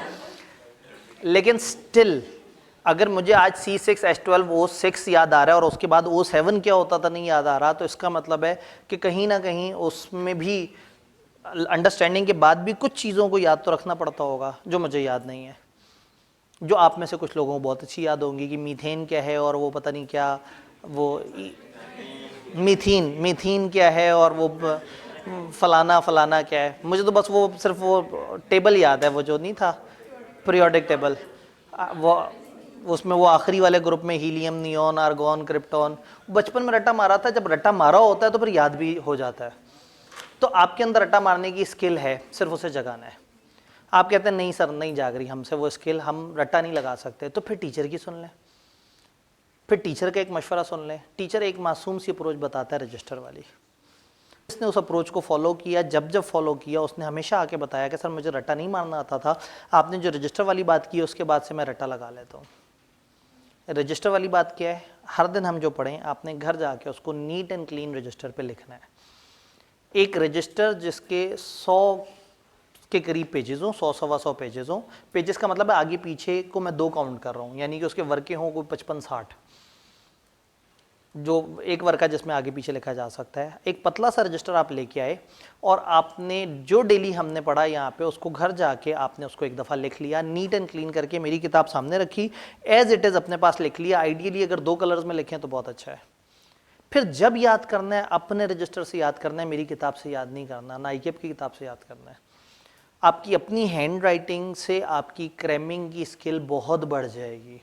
आपसे क्रैम नहीं होता, ठीक है, मैं भी उन लोगों में हूँ जिनसे बहुत ज़्यादा क्रैम नहीं होता, लेकिन ये ऐसी अप्रोच है जिससे जिसको क्रैमिंग भूल गई है वो क्रैम कर सकता है और कम टाइम में कर सकता है। अपने लिखे हुए को याद करने का मतलब है जल्दी याद होगा और देर तक याद रहेगा। अगर आप में से किसी ने किसी चैप्टर पे ये तजर्बा किया है तो वो ये ज़रूर बताएगा कि जहाँ उसको सही से लिखा है उसकी रिटेंशन भी जल्दी थी और देर तक रहा। अब आप कहेंगे सर अब तो कम टाइम रह गया, अब कुछ नहीं हो सकता। अगर अब इतना टाइम रहता है कि आप पूरा पेपर पास कर सकते हैं तो यकीन माने इतना टाइम भी रहता है कि लिखा जा सकता है। पूरी हमारी किताब को आप एक गो में लिखने बैठे तो 30 घंटे मैक्सिमम, बहुत बड़ा टाइम बता रहा हूँ जिसमें आप सारी किताब लिख सकते हैं। तो मैं तो स्प्रेड करके पूरे महीने पे लिखने की बात कर रहा हूँ। तो अगर पूरे महीने पे लिख रहे हैं तो इसका मतलब है कि दिन का 1 से 1.5 घंटा ज़्यादा से ज़्यादा आप लिखने वाला काम करें। मेरी किताब का एक सफ़ा आधे घंटे में लिखा जाता है और मेरी किताब में टोटल 77 सफ़े हैं जिसमें नोट्स दिए हुए हैं। और अगर हमने एक महीने पे स्प्रेड करके उसे पढ़ना है तो औसतन हम समझें एक दिन में पढ़ रहे होंगे 3 के करीब सफ़े। 3 सफ़े का मतलब है 2.5 से 3 सफ़े पढ़ रहे होंगे औसतन। इसका मतलब है कि आपको 1.5 घंटा चाहिए होगा लिखने के लिए पर डे। अगर आपने पर डे की लिखने वाला काम कर लिया तो फिर इंशाल्लाह ताला आपको बहुत ज़्यादा परेशानी नहीं होगी। इसमें भी चैप्टर 1 थोड़ा बड़ा है, हो सकता है चैप्टर 1 में लिखने लगें तो आप ज़रा मायूस ज़्यादा हो जाएं। चैप्टर 2 थोड़ा सा मुनासिब है, चैप्टर 5 छोटा है, 9 छोटा है, तो बीच में छोटे बड़े चैप्टर्स आएंगे। तो आपने किसी बड़े चैप्टर पे मायूस होकर ये नहीं सोचना कि सारे ही इतने बड़े चैप्टर हैं, आगे चल के कुछ मुनासिब साइज़ के चैप्टर भी हैं। तो अगर आप ये लिखने वाली आदत डेवलप कर लेंगे तो फिर मसला नहीं होगा। Clear? How to attempt IKEP question, एक बहुत बड़ी मिथ, एक बहुत बड़ी कंफ्यूजन। सी लॉ के बारे में बताया जाता है कि इसका पेपर बहुत ही टेक्निकल आता है, इसलिए कि सवाल ही नहीं समझ आता। अगर सवाल समझ आ जाए तो पेपर मैक्सिमम क्रैमिंग वाला होता है। इस पेपर में हमारे प्योर क्रैमिंग वाले सवाल तकरीबन 40% के करीब, 20-25% के करीब वो सवाल जिसमें जवाब क्रैमिंग का होता है लेकिन सवाल टेक्निकल होता है, उसको पहले समझने में टाइम लगता है। और तकरीबन मैं कह सकता हूँ कि 30-35 नंबर का पेपर ऐसा होता है जो कि लॉजिकल होता है, जो प्योर लॉजिकल होता है। अब तो 30-35 भी नहीं रहा, अब तो मुश्किल से 25-26 नंबर का लॉजिकल पोर्शन होता है। बाकी या क्रैमिंग वाले सवाल होते हैं या वो लॉजिकल सवाल होते हैं जिनका आंसर क्रैमिंग से हो रहा होता है। तो IKEP ने cramming with the passage of time इस पेपर में काफ़ी ज़्यादा बढ़ा ली है। लेकिन ये क्रैमिंग बाद की स्किल है, पहली स्किल है अंडरस्टैंडिंग। अगर आपको सवाल नहीं समझ आया तो आप जवाब तक नहीं पहुँच सकेंगे। तो इस पेपर में कॉन्सेप्ट समझ आना भी ज़रूरी है और फिर कॉन्सेप्ट याद होना भी ज़रूरी है। तो कॉन्सेप्ट समझने के लिए हमारे लेक्चर में हम हर चीज़ को अच्छी तरह से कवर करेंगे इंशाल्लाह ताला, समझेंगे, हर अगले दिन सवाल जवाब करेंगे। और याद करने के लिए आपके पास रजिस्टर है और लिखने के लिए आपके पास टेस्ट है। तो ये सारा वो फार्मूला है जो सक्सेस का है। अगर आपने सिर्फ इस पैटर्न में हमारे साथ क्लास ले ली, घर जाके लिखने वाला काम कर लिया और ये जो 7 टेस्ट हो रहे हैं ये देते चले गए, तो ऑटोमेटिकली आपकी 90% से ज़्यादा प्रोबेबिलिटी ऑफ सक्सेस हो जाएगी। सिर्फ आपको क्या करना है, एक कमिटमेंट, ये इरादा कि आपने ये पेपर देना है। अब पता है, आज बैठ के सोच लें पेपर देना है या नहीं देना। वो लोग जो अभी ये पेपर उठाने लगे हैं, नहीं देना ना तो 2.25 महीने सुकून से गुजारें, और अगर देना है तो फिर आग लगा दें। फिर देना है तो फिर ऐसे हो कि नज़र आए कि लोग देख के कहें यार वाकई इसने नया सब्जेक्ट उठाया 2 महीने पहले और इसने फड़का फड़कू के रख दिया। With the passage of time वो बच्चे बढ़ते जा रहे हैं जो फास्ट ट्रैक में पढ़ के मेरिट सर्टिफिकेट ले रहे हैं। तो फास्ट ट्रैक इतनी कोई खौफनाक चीज़ नहीं है। हम कम टाइम में पढ़ते हैं, लेकिन मैं मज़े की बात बताऊँ, पढ़ना ही कम टाइम में होता है। ACCA ने ना अपने इम्तिहान कर दिए 3-3 महीने बाद, सक्सेस रेट बहुत बढ़ गया। पहले 6-6 महीने बाद इम्तिहान होते थे। 6 महीने में महीने तक तो बंदा शोगल मोगल में बैठा हुआ होता है कि अभी तो पेपर दिए, अभी कौन दोबारा पढ़े। फिर महीना तो नहीं, 2 हफ्ते वो रिजल्ट का इंतजार कर रहा होता है। रिजल्ट आने के 2 हफ्ते तक सोचता रहता है कि मुझे क्या करना चाहिए। फिर देखता है तो टीचर बहुत आगे गया हुआ होता है, फिर टीचर को फॉलो करने की कोशिश करता है, टीचर आगे निकल रहा होता है, काबू में नहीं आता। फिर पोस्ट रिजल्ट क्लास में वो शिफ्ट हो जाता है कि चलो यहाँ पहले दिन से पढ़ूंगा, उसमें भी नहीं पढ़ पाता। अल्टीमेटली एक जेन्युइन स्टूडेंट किसी भी एक सब्जेक्ट को जितना पढ़ता है वो मुश्किल से 1 महीना है। आपने 3 सब्जेक्ट पढ़ने होते हैं 6 महीने में, ये 6 महीने तो पेपर से पेपर तक होते हैं ना, तो पेपर वाले वीक्स खत्म होने के 2 हफ्ते बाद क्लासें शुरू हो रही होती हैं, तो 1 महीना तो एम ही खुद ही से गायब हो जाता, पता भी नहीं लगता। कॉलेजेस महीना पहले क्लासों में से छोड़ देते हैं आपको कि भाई आप तैयारी करें, तो आपके पास रह गया दरमियान में 4 महीने। उस 4 महीने में बीच में कभी मिड टर्म आ रहा है, कभी ईद आ रही है, कभी गवर्नमेंट ने ब्लॉक कर दिया, कभी आपका दिल नहीं है, कभी घर में शादी, कभी मोहल्ले में शादी, कभी दिमाग में शादी, पढ़ाई नहीं हो रही। तो सच्ची इंतहाई सच्ची बात यह है कि एक स्टूडेंट किसी एक सब्जेक्ट को इफेक्टिवली 1 महीने पढ़ता है पूरे सेशन में, और अगर आपके पास 2 महीने एक सब्जेक्ट को पढ़ने के लिए और आप उसको डेडिकेटेड टाइम दे रहे हैं तो वो बहुत आगे से आगे जा सकता है। मैं आपको बताऊँ, अगर आपको लगता है सीलो बहुत बड़ा है और उसको कवर नहीं किया जा सकता, आप एक काम करना है, आपने सिर्फ 4 दिन सीलो पढ़ना है, कुछ और नहीं करना। 4 दिन बाद, 4 दिन ख़त्म बाद में होंगे, सीलो पहले ख़त्म हो जाएगा। ये हम ICAP में तजर्बा करते हैं, हम 5 दिन टाइप की क्लास रखते हैं और मैं स्टूडेंट से कहता हूँ कि भाई क्रैश कोर्स के दिनों में आपने सिर्फ ये वाला काम करना है। मज़े की बात है कि लास्ट डे वो बताते हैं कि सर आपने 4 दिन तक जितना पढ़ाया वो हमारा सारा तैयार है।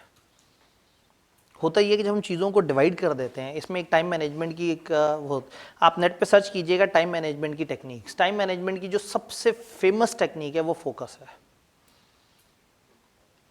अगर मुझे एक किताब लिखनी है जिसके 500-600 सफ़े हैं, तो एक तरीका ये है कि मैं अपने हर दिन में से 1 घंटा निकालूं, कंप्यूटर के सामने बैठूं और लिखना शुरू करूं। और एक तरीका ये है कि मैं, बच्चे मिड टर्म दे रहे हैं, मैं 1 हफ्ते के लिए गायब हो जाऊं, बच्चे तैयारी कर रहे हैं, मेरे पास 6-7 दिन का टाइम हो, मैं किसी भी कोने में पहुंच के, दुनिया के या पाकिस्तान के किसी भी कोने में पहुंच के अपने आप को रेस्ट हाउस वगैरह में बंद कर लूं और मैं लैपटॉप के सामने बैठ जाऊं, 6 दिन बाद मेरी किताब तैयार होगी। और एक तरफ 6 महीने लगा दूं, हर दिन 1 घंटा, किताब तैयार नहीं होगी। क्योंकि हर दिन जब आप उस किताब के बारे में सोचेंगे ना, मैं जब किताब की तरफ आऊँगा तो पहले तो जैसे ही कंप्यूटर बैठूंगा कोई नोटिफिकेशन आ जाएगा, फिर बैठूंगा सोचूंगा ज़रा ईमेल्स ही चेक कर लूँ, वो सारा करते करते दोबारा किताब की तरफ आऊँगा तो याद करूँगा कि कल कहाँ पे छोड़ी थी किताब, फिर वहाँ पे पहुँच के सोचूंगा कि अच्छा यहाँ तक जो मैं आया था तो मैं क्या सोच रहा था, वो वाले टॉपिक में क्या चल रहा था, फिर उस टॉपिक को जाके पढ़ूंगा, फिर दोबारा से देखूंगा, और वो करने के बाद इफेक्टिवली मैं 17-18 मिनट काम कर सकूँगा। घड़ी देखूंगा 1 घंटा ख़त्म हो गया होगा, मैं कहूँगा जी इससे ज़्यादा तो मेरे पास टाइम नहीं था, कल यहीं से दोबारा शुरू करूँगा। तो जब आप हर दिन एक काम को थोड़ा थोड़ा सा कर रहे हैं, उसके बजाय अगर आपने लगातार कुछ दिन कर लिया तो बहुत अच्छा है। आपको कुछ बच्चे नज़र आते हैं कि वो बिल्कुल नहीं पढ़े पूरा सेशन, आखिरी महीने में 10 दिन एक सब्जेक्ट को उठा के पढ़ते हैं और 70-80-90% तैयार कर लेते हैं, और कुछ लोग पूरा सेशन पढ़ते रहते हैं और एंड पे फेल हो जाते हैं। तो फोकस एक बड़ी कमाल स्ट्रेटेजी है। इस वक्त आप फोकस स्ट्रेटेजी अप्लाई कर सकते हैं। आज 3 है और अगले 3 पे, अगले महीने के 3 पे मैंने अपने लेक्चर्स ख़त्म कर देने इंशाल्लाह।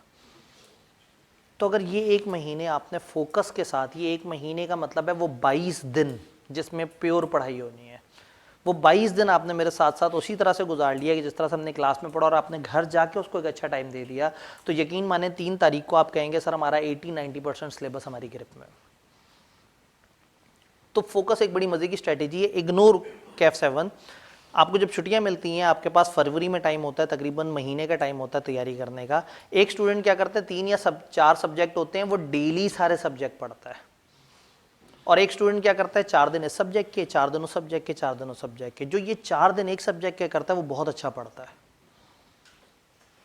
सोते जागते उसी सब्जेक्ट को सोच रहा होता है, उसी के ख्वाब आ रहे होते हैं, सवाल करते करते सो जाता है, उठता है तो उसी सवाल पे दोबारा से वो जो रजिस्टर खुला हुआ होता है। और एक तरफ एक बच्चा जो सुबह में सी लॉ पढ़ रहा है, फिर दोपहर में बी लॉ पढ़ना शुरू कर दिया, फिर अचानक से FR2 ओपन कर ली, फिर MFA में आ गया, बार बार मिजाज ही बदलता रहता है, वो बड़ा कम पढ़ पाता है। तो छुट्टियों में भी ना एक दफ़ा ये तजर्बा करके देखिएगा कि कुछ डेडिकेटेड दिन प्योरली एक सब्जेक्ट को दे दें। आप पूरे महीने उतना नहीं कर सकते जितना 4 दिन में हो जाना है। ये दुनिया में इस वक्त टाइम मैनेजमेंट की जितनी भी स्ट्रेटेजीज है उसमें सबसे बेस्ट स्ट्रेटेजी यही सजेस्ट की जाती है कि आपने फोकस से पढ़ना है, फोकस से काम करना है। तो जब आप कम टाइम देंगे लेकिन फोकस से देंगे एक एक्टिविटी को, तो वो बहुत ज़बरदस्त प्रोसेस होगी रादर देन कि आपका दिमाग 4 तरह के काम कर रहा हो। तो ये तजर्बा करके देखिएगा, आपको बड़ा अच्छा लगेगा। जब ये तजर्बा कामयाब हो ना, तो फिर आपने अपने ज़िंदगी के आवर्स को भी फोकस में डिवाइड कर देना है। आपने डिफाइन कर देना है कि ये 2 से 3 घंटे मेरे ऐसे हैं जिसमें मैंने बिल्कुल भी नहीं पढ़ना, और ये 4 से 5 घंटे ऐसे हैं जैसे मैंने बिल्कुल भी पढ़ाई के अलावा कुछ नहीं करना। तो जब आपके वो 4-5 घंटे स्टार्ट होने लगे, आपने मोबाइल को उठा के चार्जिंग पे लगाया, बंद करके मोबाइल की चार्जिंग करें तो बैटरी ज़्यादा बेहतर चार्ज होती है, उसकी लाइफ बढ़ती है और आपकी पढ़ाई की सेहत भी बढ़ती है।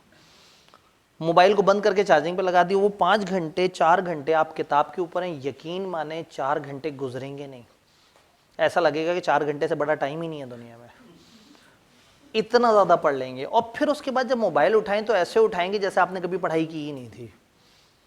3 घंटे इस इरादे से फेसबुक पे बैठ जाएं कि मैंने अब सिर्फ आतंक मचाना है। आप दिन में 10 घंटे फेसबुक पे भी होते हैं और 10 घंटे किताब भी सामने होती है ना, फेसबुक सही से होता है ना किताब सही से होती है। आप 3 घंटे दें फेसबुक को, 4 घंटे दें पढ़ाई को, फिर भी आपके पास ज़िंदगी में 3 घंटे आज़ाद मौजूद होंगे। फिजिकल एक्टिविटी करेंगे, वॉक कर लेंगे, को घर वालों के साथ बैठ जाएंगे, कोई थोड़ा सा ज़िंदगी में वापस आ जाएंगे। तो एक दफ़ा इस फोकस को अगर आप समझ आ जाए ना, तो आप अपनी डेली रूटीन में ले आएँ, ज़िंदगी बहुत खूबसूरत हो जाएगी। हमारे पास तो आपसे ज़्यादा टाइम होता होगा, आपकी घड़ी में 24 घंटे तो हमारी घड़ी में 48-50 घंटे होते होंगे। तो हम लोग दिन में कोई 11-12 घंटे की क्लासें भी पढ़ा लेते हैं, नींद भी ले लेते हैं, किताबों पे भी काम कर लेते हैं, स्लाइडों वगैरह को भी साथ साथ देख लेते हैं, फेसबुक पे भी कभी कभार पहुंच के वो कर लेते हैं, ईमेल्स को भी रिप्लाई कर देते हैं, व्हाट्सएप के ग्रुप्स वगैरह को भी देख लेते हैं। टाइम हमारे पास भी उतना और आपके पास भी उतना है। कितनी ज़्यादा? 18 घंटे तो नहीं सो सकते ना आप, 8-10 घंटे कोशिश करें इसको 8 से नीचे ले आएँ। आपकी एज में 10 घंटे ना हजम होने वाली बात नहीं है। सर्दियों की जितनी मर्जी नींद है, लेकिन इंसानियत भी होती है कोई, कि आप कहें सर्दियाँ चल रही थी तो मैं एक दिन सोया अगले दिन सो के उठा।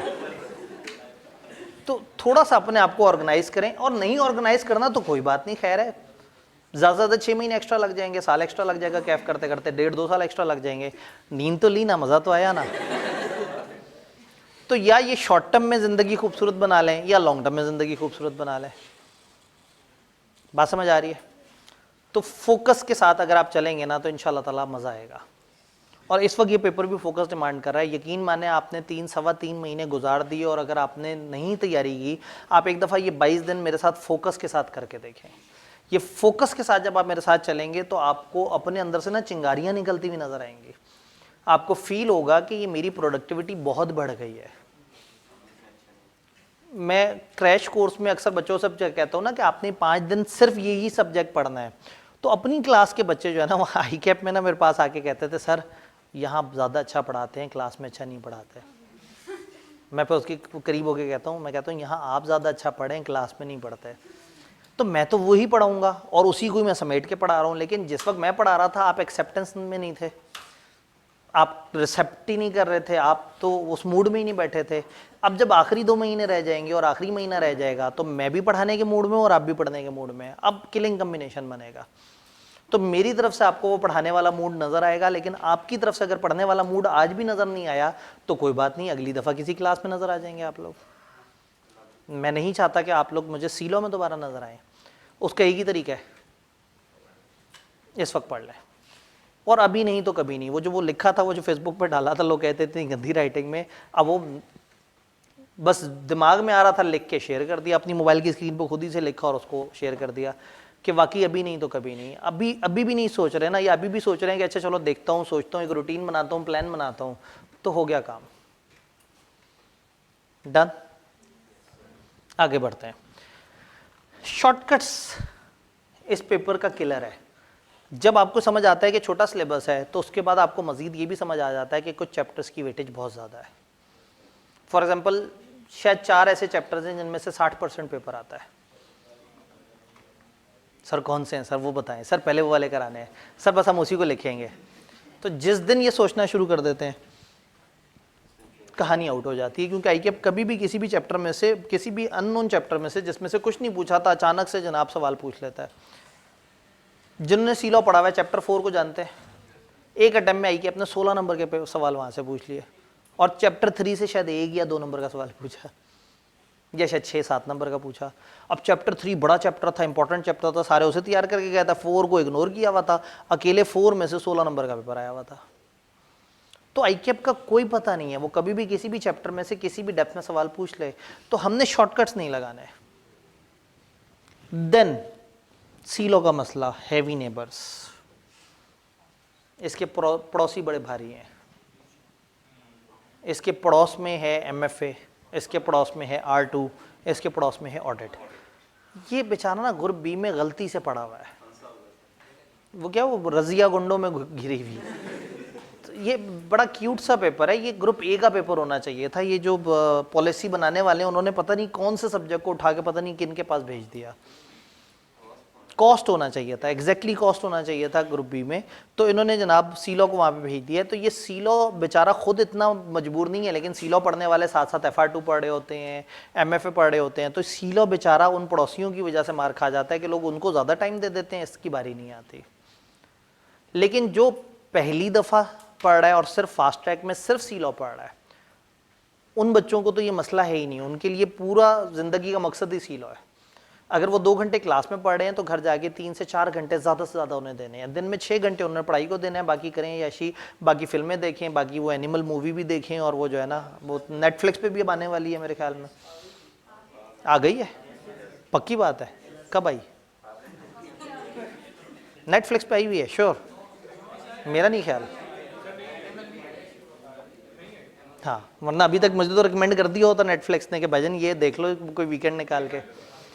ठीक है जी, तो कहने का मतलब ये है कि अगर मैं इतना मसरूफ़ होके एनिमल मूवी का जिक्र कर सकता हूँ, तो इसका मतलब है मेरे पास इतना टाइम भी है कि मैं फिल्में देख भी सकता हूँ।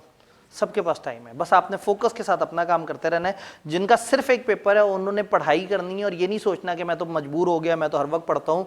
दिन के सिर्फ 6 घंटे, 2 घंटे क्लास के और 3.5 से 4 घंटे घर के, वो उन्होंने सब्जेक्ट को देने हैं। बाकी वो अपना जो मर्जी करें, रिलैक्स रहें, जिस तरह से मर्जी चलें। और जो पहले से पढ़ते आ रहे हैं, अगर उन्होंने पढ़ा ही नहीं है तो भाईजान आप उतने ही हैं, उसी पोजीशन पे हैं जिस पोजीशन पे वो नए वाले बच्चे हैं। तो अगर सब्जेक्ट को पास करना है तो अब ये लास्ट चांस है, इसमें अब आपने उसी तरह से पढ़ना है। सिलेबस किस तरह से है? 5 हिस्सों में डिवाइड हुआ है सिलेबस। पहले को हम कहते हैं incorporation and issuance of share. इसकी 15 से 20 नंबर की वेटेज है। रिसेंटली आईक्यूएफ ने इसमें एक चैप्टर ऐड कर दिया, पहले ये चैप्टर किसी और ग्रेड में होता था। 1, 2, 5 और 6, ये 4 चैप्टर्स की मिला के वेटेज है 15 से 20। लेकिन फिर उसके बाद ये 2 चैप्टर्स हैं, इनकी वेटेज भी 15 से 20 है, और उसके बाद ये एक चैप्टर है, इसकी वेटेज भी 15 से 20 है। तो मैंने ये लेफ्ट पे ये तीनों वो कर दिए हैं जिनकी 15 से 20 की वेटेज है, इनकॉर्पोरेशन, अकाउंट्स, डिविडेंड और वाइंडिंग अप। तो ये 15 से 20 नंबर की जब आप पोर्शन को तैयार करते हैं तो आपको एक हौसला हो जाता है कि यस, मैं काफ़ी करीब हूँ और मैं आगे बढ़ के इसको अच्छे तरीके से लेके चल सकता हूँ। सिलेबस में सबसे कम पढ़ के सबसे ज़्यादा नंबर कमाने का तरीका चैप्टर नंबर 12, 6.5 सफ़े का चैप्टर है, जिसमें अगर ट्यूटर नोट निकाल दें तो 5.5 सफ़े हैं, और 16, 17, 18 नंबर का पेपर आ जाता है यहाँ से।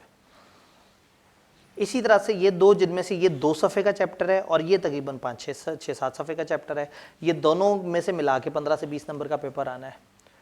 तो ऐसे में जब सिलेबस को हम देखें तो हमें समझ आ जाता है कि थोड़ी कम मेहनत, यानी कि अगर ग्रेड डी और ई पे देखा जाए तो ये 3 चैप्टर्स पे आपने मेहनत करनी है, और 30 से 40 नंबर का पेपर आपकी ग्रिप में आ जाना है। इधर बात करें तो ये 2 चैप्टर्स हैं जिनकी वेटेज 20 से 25 नंबर की है, और इसमें भी उनको चैप्टर 10 को ज़रूरत से ज़्यादा पसंद है, अखीर पसंद है। देन हमारे पास ये ग्रेड सी आती है, सबसे ज़्यादा मेहनत इस पर करनी पड़ती है क्योंकि इसके चैप्टर्स बड़े बड़े हैं और उसमें छोटी छोटी सी बहुत सारी बातें, इसमें कंटेंट्स बहुत ज़्यादा है। इसकी वेटेज है 20 से 30 नंबर की, तो सबसे बड़ी वेटेज इसकी है, लेकिन चूंकि इसमें दिक्कत ज़्यादा है तो हम इसको तकरीबन एंड के करीब करेंगे। करना ये है कि मिड टर्म से पहले हमने ये 3 ग्रेड्स खत्म करनी है इंशाल्लाह। 15 से 20 नंबर की ये 3 ग्रेड्स खत्म करेंगे, और फिर उसके बाद मिड टर्म के बाद इन 2 ग्रेड्स पे आएंगे, इनको इंशाल्लाह तसल्ली से करेंगे। सिलेबस की अगर आउटलाइन देखें, सिलेबस का हम पास पेपर एनालिसिस देखें, तो जब से ये पेपर पैदा हुआ है तब से लेके आज तक 4 अटेम्प्टें हुई हैं, क्योंकि इससे पहले ये मर्ज हुआ होता था। जो अभी बी लॉ का पेपर है वो और ये इकट्ठे हुआ करते थे। आईकेएप हर कुछ साल बाद इनको इकट्ठा कर देता है, हर कुछ साल बाद इनको अलग अलग कर देता है। तो ये पहले 4 चैप्टर्स की पेपर बाय पेपर कितने कितने नंबर की लिए आए हैं वो दिए हुए हैं, यानी कि स्प्रिंग में 18, ऑटम 22 में 10, फिर 10.5 और 17.5। अगर मैं एवरेज की बात करूं तो तकरीबन 14% का पेपर पहली ग्रेड से आ रहा है। अगर सेकंड में देखूं, ये 7 और 8 इनकी ग्रेड अगर देखें तो 26% औसतन यहाँ से आ रहा है, जो 20 से 25% का था। 20 से 25 कहने के बाद उससे भी ऊपर चले गए।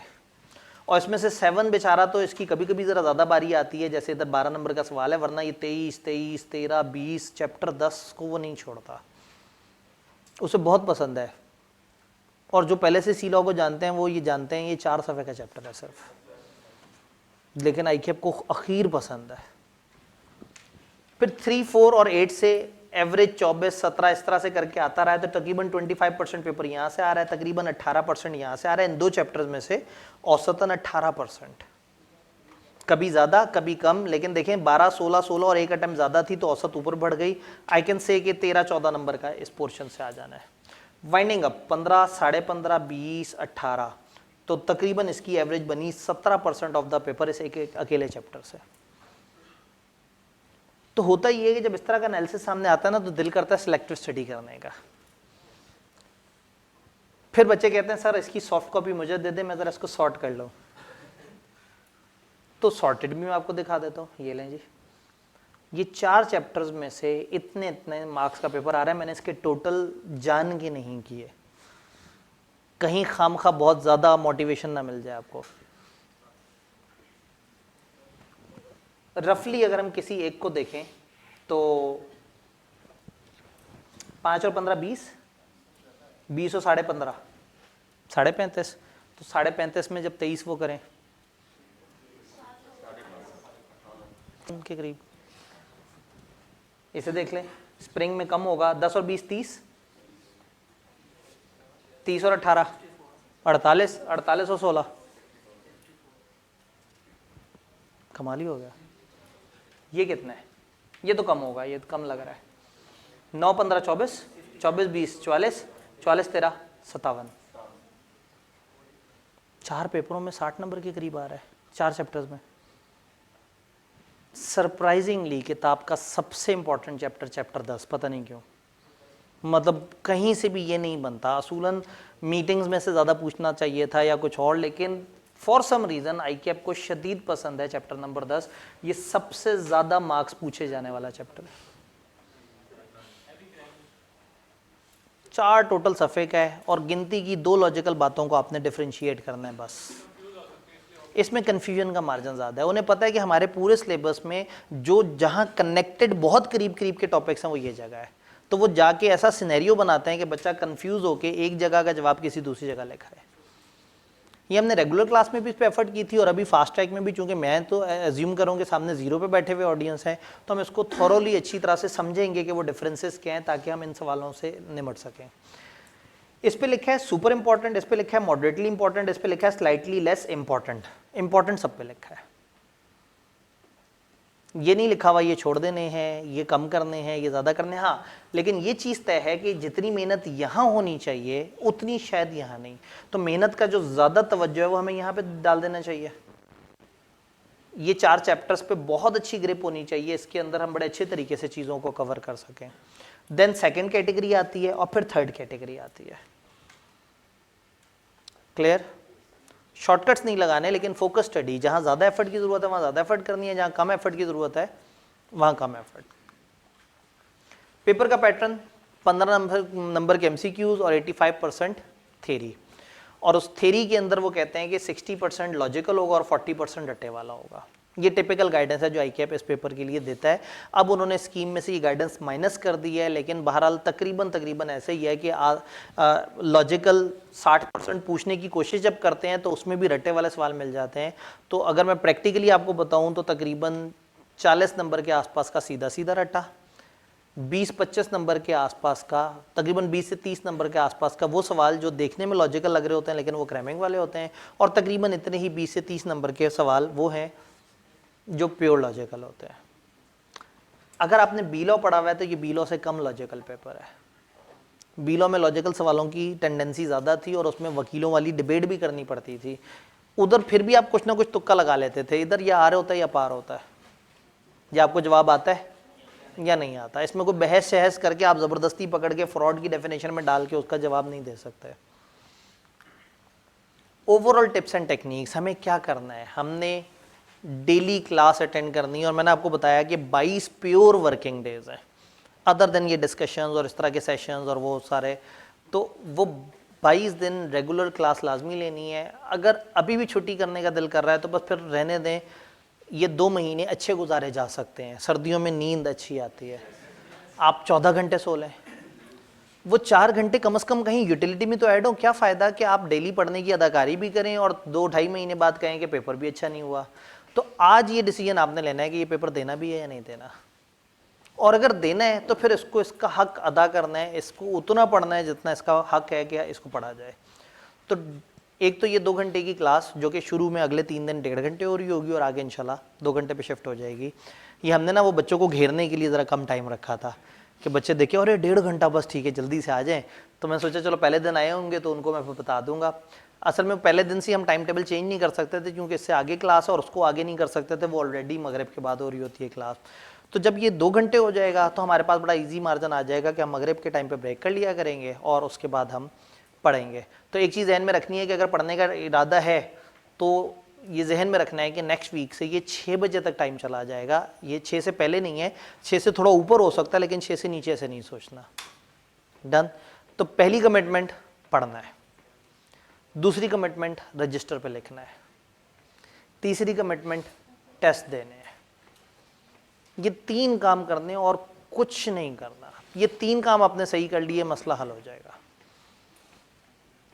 इसमें क्लास हम आपको प्रोवाइड कर रहे होंगे, हम एक अच्छे टाइम पे आपको टेस्टिंग प्रोवाइड कर रहे होंगे, हम आपको किताब सॉफ्ट में प्रोवाइड कर रहे होंगे, हार्ड के फॉर्म में किताब परचेज भी की जा सकती है।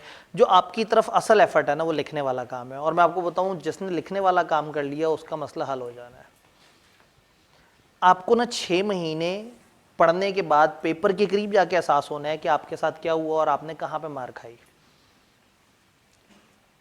किसी और बच्चे ने आज से 2 साल पहले भी 6 महीने गुजारे होंगे, उसको भी पता लगा होगा 6 महीने के बाद।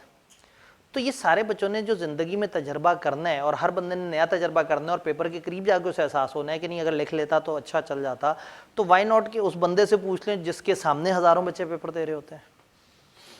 तो ऐसे में मैंने थ्रू आउट जो इस पेपर में सबसे अहम स्ट्रेटेजी जो मैं ये मानता हूँ ना, वो टेस्ट देना भी इतना अहम नहीं है जितना अहम ये रजिस्टर बनाना है।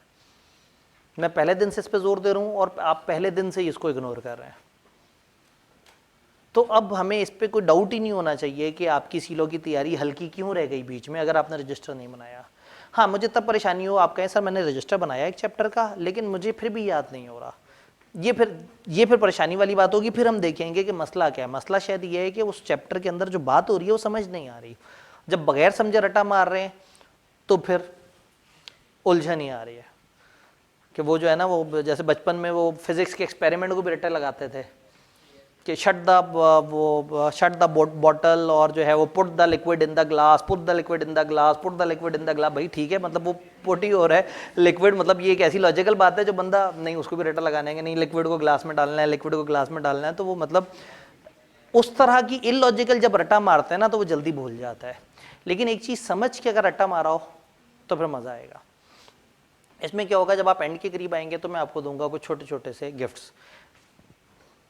खाने पीने का आइटम नहीं है, मैंने कहा भाई फ़ौरन से जो है ना वो इनके जहन में कुछ आना शुरू हो जाएगा। छोटे छोटे गिफ्ट से मुराद है कि आपको एक लिस्ट, जहाँ जहाँ डेज आए हैं वो कौन कौन सी जगह है, 7 दिन पूरे लॉ में कितनी जगह है, 14 दिन कितनी जगह है, 15 दिन कितनी जगह है। ये लिस्ट आज देने का मतलब है कि आप कन्फ्यूज़ हो जाएं और हो सकता है उस वक्त भी कन्फ्यूज़ हो जाएं।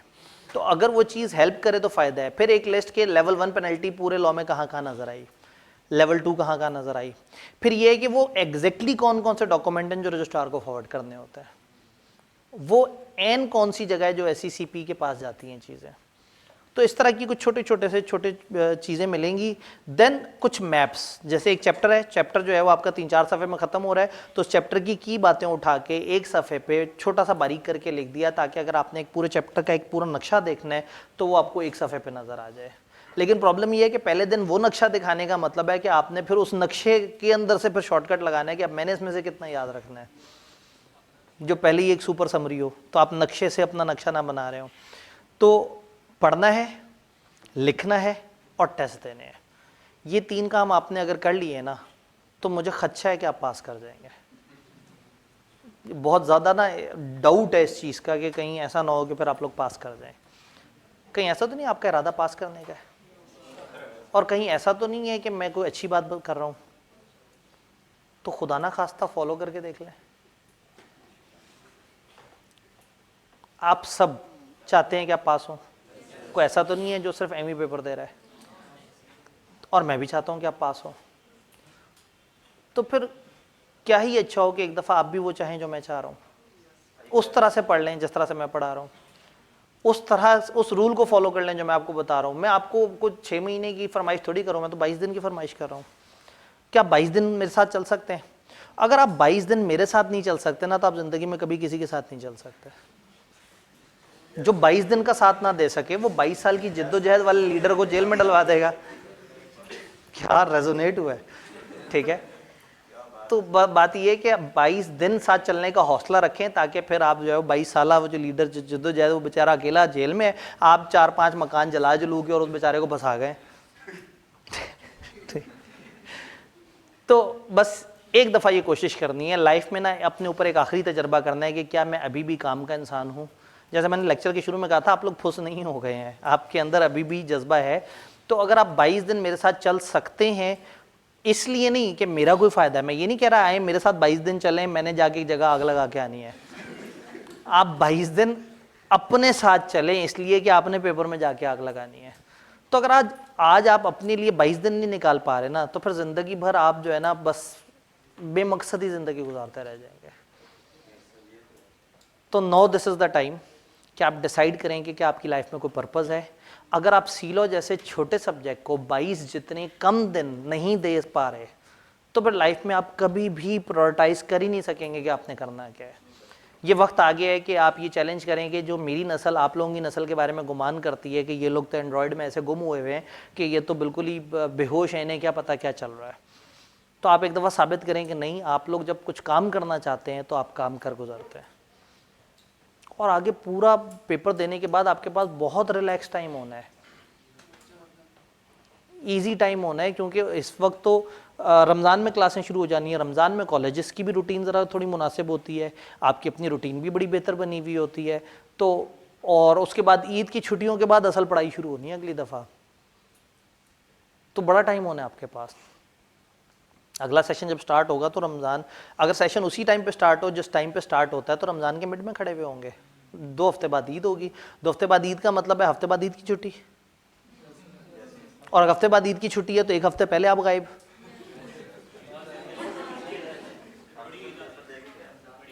तो ऐसे में कॉलेजेस जो है वो क्लासें जल्दी शुरू कर देंगे, 18, 19 या 20 मार्च से कॉलेजेस क्लासें शुरू कर देंगे, और करना भी चाहिए, क्योंकि अगर उस वक्त शुरू करें तो उस वक्त तो फिर नहीं पढ़ाई होनी, वो तो सिर्फ कचरा मचरा होना है। और ईद के बाद जब आएंगे तो फिर तो रिजल्ट आने वाला होगा, तो फिर रिजल्ट की छुट्टियों पे चले जाएंगे। तो इसलिए कॉलेजेस जो है वो क्या करेंगे, 18 या 20 मार्च से क्लासें शुरू कर देंगे। तो आपके पास टाइम तो ख़त्म हो गया। ऐसे कह रहे हैं जैसे आप लोग वाकई बड़ा सीरियस होकर पढ़ रहे होते हैं शुरू के दिनों में।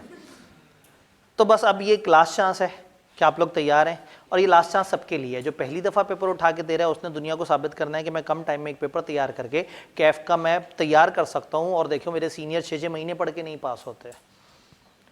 जो आज जिसने ये कमती लॉ का पेपर उठाया है उसके पास ये चैलेंज है कि वो अपने दोस्तों को बताए कि देखो मेरा सही फैसला था, मैंने सही वक्त पे कॉस्ट अकाउंटिंग ड्रॉप कर दी थी, उसने तो होना नहीं था, मैंने वो पेपर उठा लिया। मैं एक एग्जांपल दे रहा हूँ कि मैंने वो पेपर उठाया जो हो सकता था। और जो प्री वाले बच्चे हैं उन्होंने ये साबित करना है कि वो अच्छा पढ़ रहे थे और अब वो दोबारा भी अच्छा पढ़ रहे हैं। अगर प्री वाले बच्चे अच्छा पढ़ रहे थे तो क्या उन्हें इस बैच की ज़रूरत है? ये जानने के लिए ज़रूरत है कि क्या वो वाकई अच्छा पढ़ रहे थे। कितना मज़ा है कि जो है वो जो नए आए हुए बच्चे हैं वो फटाफट जवाब दे रहे हो मुझे अगले दिन, और जो 4 महीने से 3 महीने से पढ़ रहा है वो बेचारा शर्मिंदा होकर बैठा हो कि ये तो जो है मतलब जो फ्रेश पढ़ रहा है उसको बात समझ आ गई और मुझे नहीं समझ आई।